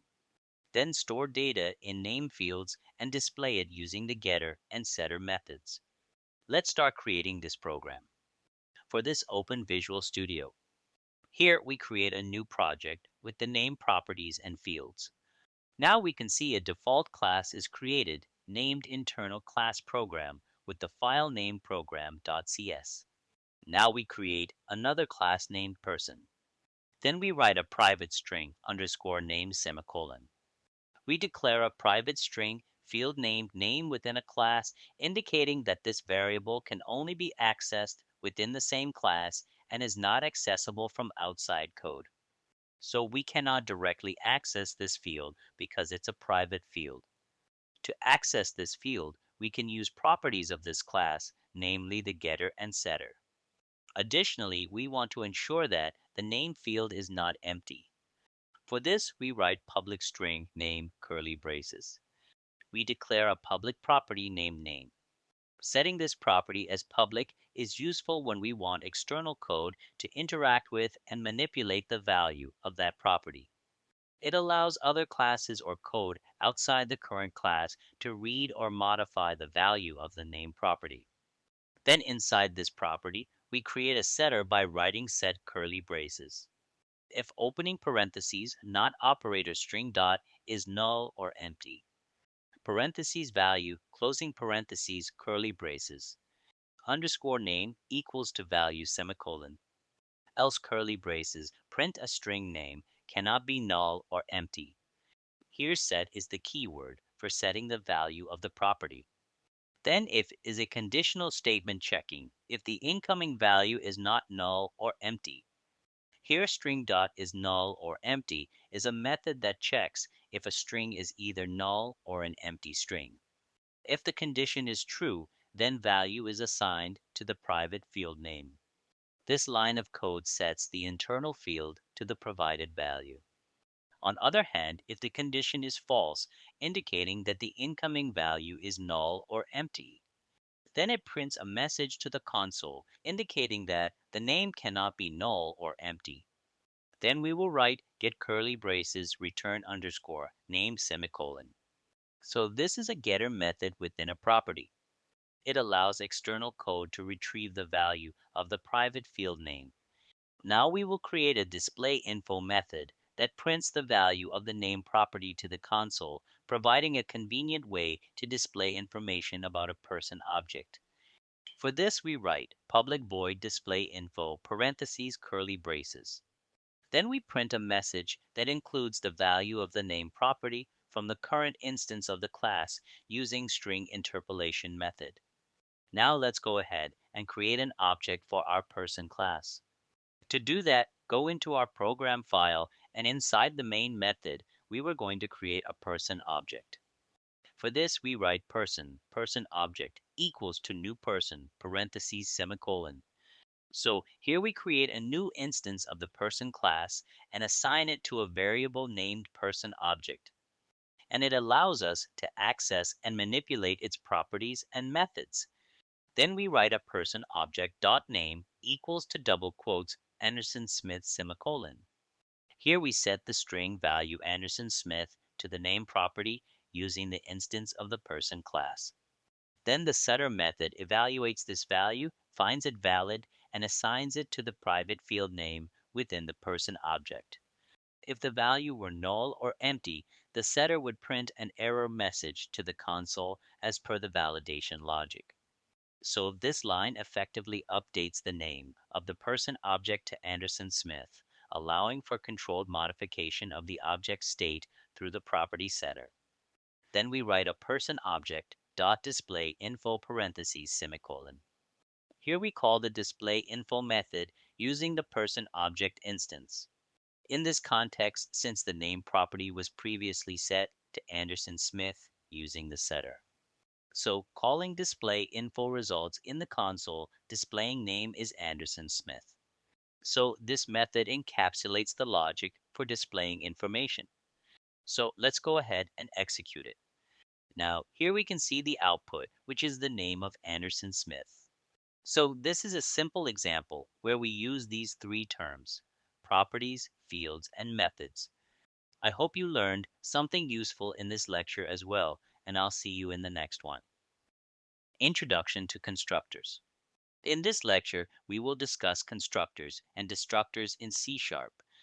We briefly talked about constructors before. Now let's explore these two terms in more detail. So in C#, constructors are special methods that get things ready when we create an object. They are called automatically when a class instance is made. Constructors can take specific inputs, and these inputs allow developers to customize or configure the initial state of the object according to specific requirements or conditions. Now, a question arises here, what is the difference between a simple method and a constructor? So, a simple method within a class serves as a regular function, executing a predefined set of instructions when called by the developer. It can be called multiple times and may or may not return a value based on its design. On other hand, a constructor is a specialized method with the same name as the class name, and it is dedicated to initializing objects during their creation. Unlike regular methods, constructors start working as soon as an object is created. They don't have a return type, showing that their main job is to set up the object. The naming convention, where constructors have the same name as the class, makes it easy to tell them apart from other methods and ensures they run automatically when objects are made. There are 5 types of constructors in C#. Default constructor, parameterized constructor, copy constructor, static constructor, and private constructor. So, a default constructor is non-parametric and is automatically provided by the compiler if no other constructors are defined. It initializes the object with default values. On the other hand, a parameterized constructor accepts parameters during object creation, allowing for customized initialization based on the provided values. After that, a copy constructor is a type of constructor that is specifically designed to create a new object by copying the values of an existing object of the same class. The primary purpose of a copy constructor is to provide a convenient way to duplicate an object, ensuring that the new object has the same state as the original. Then a static constructor initializes static members of a class and is called only once, typically before any static members are accessed or any static methods are called. Finally, a private constructor marked as private, preventing the creation of instances from outside the class. Now we will discuss destructors. So, a destructor is also a special method used for cleaning up resources and performing finalization tasks just before an object is removed from memory. In C#, destructors are commonly referred to as finalizers. Destructors are called automatically by the garbage collector when it determines that the object is no longer in use. Developers can define a destructor using the tilde symbol followed by the class name. I hope you have understood this simple explanation of constructors and destructors. In the next lecture, we will explore these concepts using a practical example. And I hope you learned something useful in this lecture as well, and I'll see you in the next one. Introduction to Encapsulation. In this lecture, we're going to talk about another fundamental object-oriented programming concept, which is encapsulation. Before we go into the book definition of encapsulation, we first take an example of a capsule in medicine. So imagine a medicine capsule as an example of encapsulation. The capsule encapsulates the active ingredients and dosage information within a protective shell. External users, such as patients, only need to know the recommended usage, like take one capsule daily, and potential side effects means interface.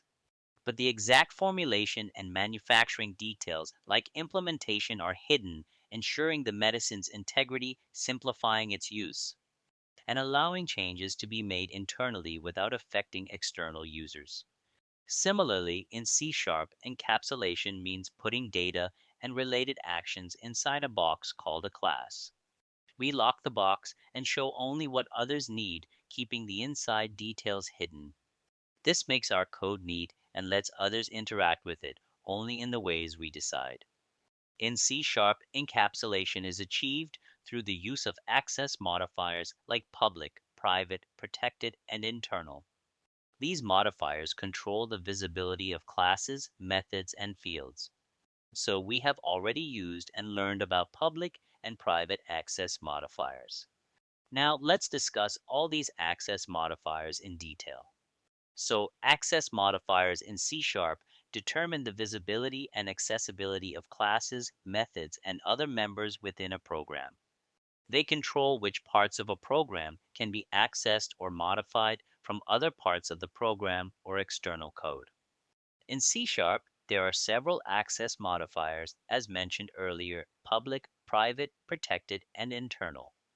Now we will start with the public. The public access modifier is used to declare members such as classes, fields, properties, and methods that are accessible from any part of the program, including external code or other assemblies. While private access is used to declare members that are accessible only within the same class. Private access promotes encapsulation by hiding the internal implementation details of a class. It prevents external code from directly manipulating or accessing the private members. So we have practiced a bit with the private access modifier when using getter and setter, while the protected access modifier is used to declare members that are accessible within the same class or by derived classes. Protected members facilitate a form of encapsulation that allows derived classes to inherit and use the members of the base class. This is particularly useful for sharing common functionality among related classes. Its role is important in the inheritance concept, which we will discuss in upcoming lectures. While the internal access modifier is used to declare members that are accessible within the same assembly. To simplify the term assembly, it means they are not accessible to other projects, but are accessible within the same project. We have already seen the internal keyword when we were creating a new project, and by default, Visual Studio creates an internal program class. I hope you have understood this simple explanation of access modifiers and encapsulation.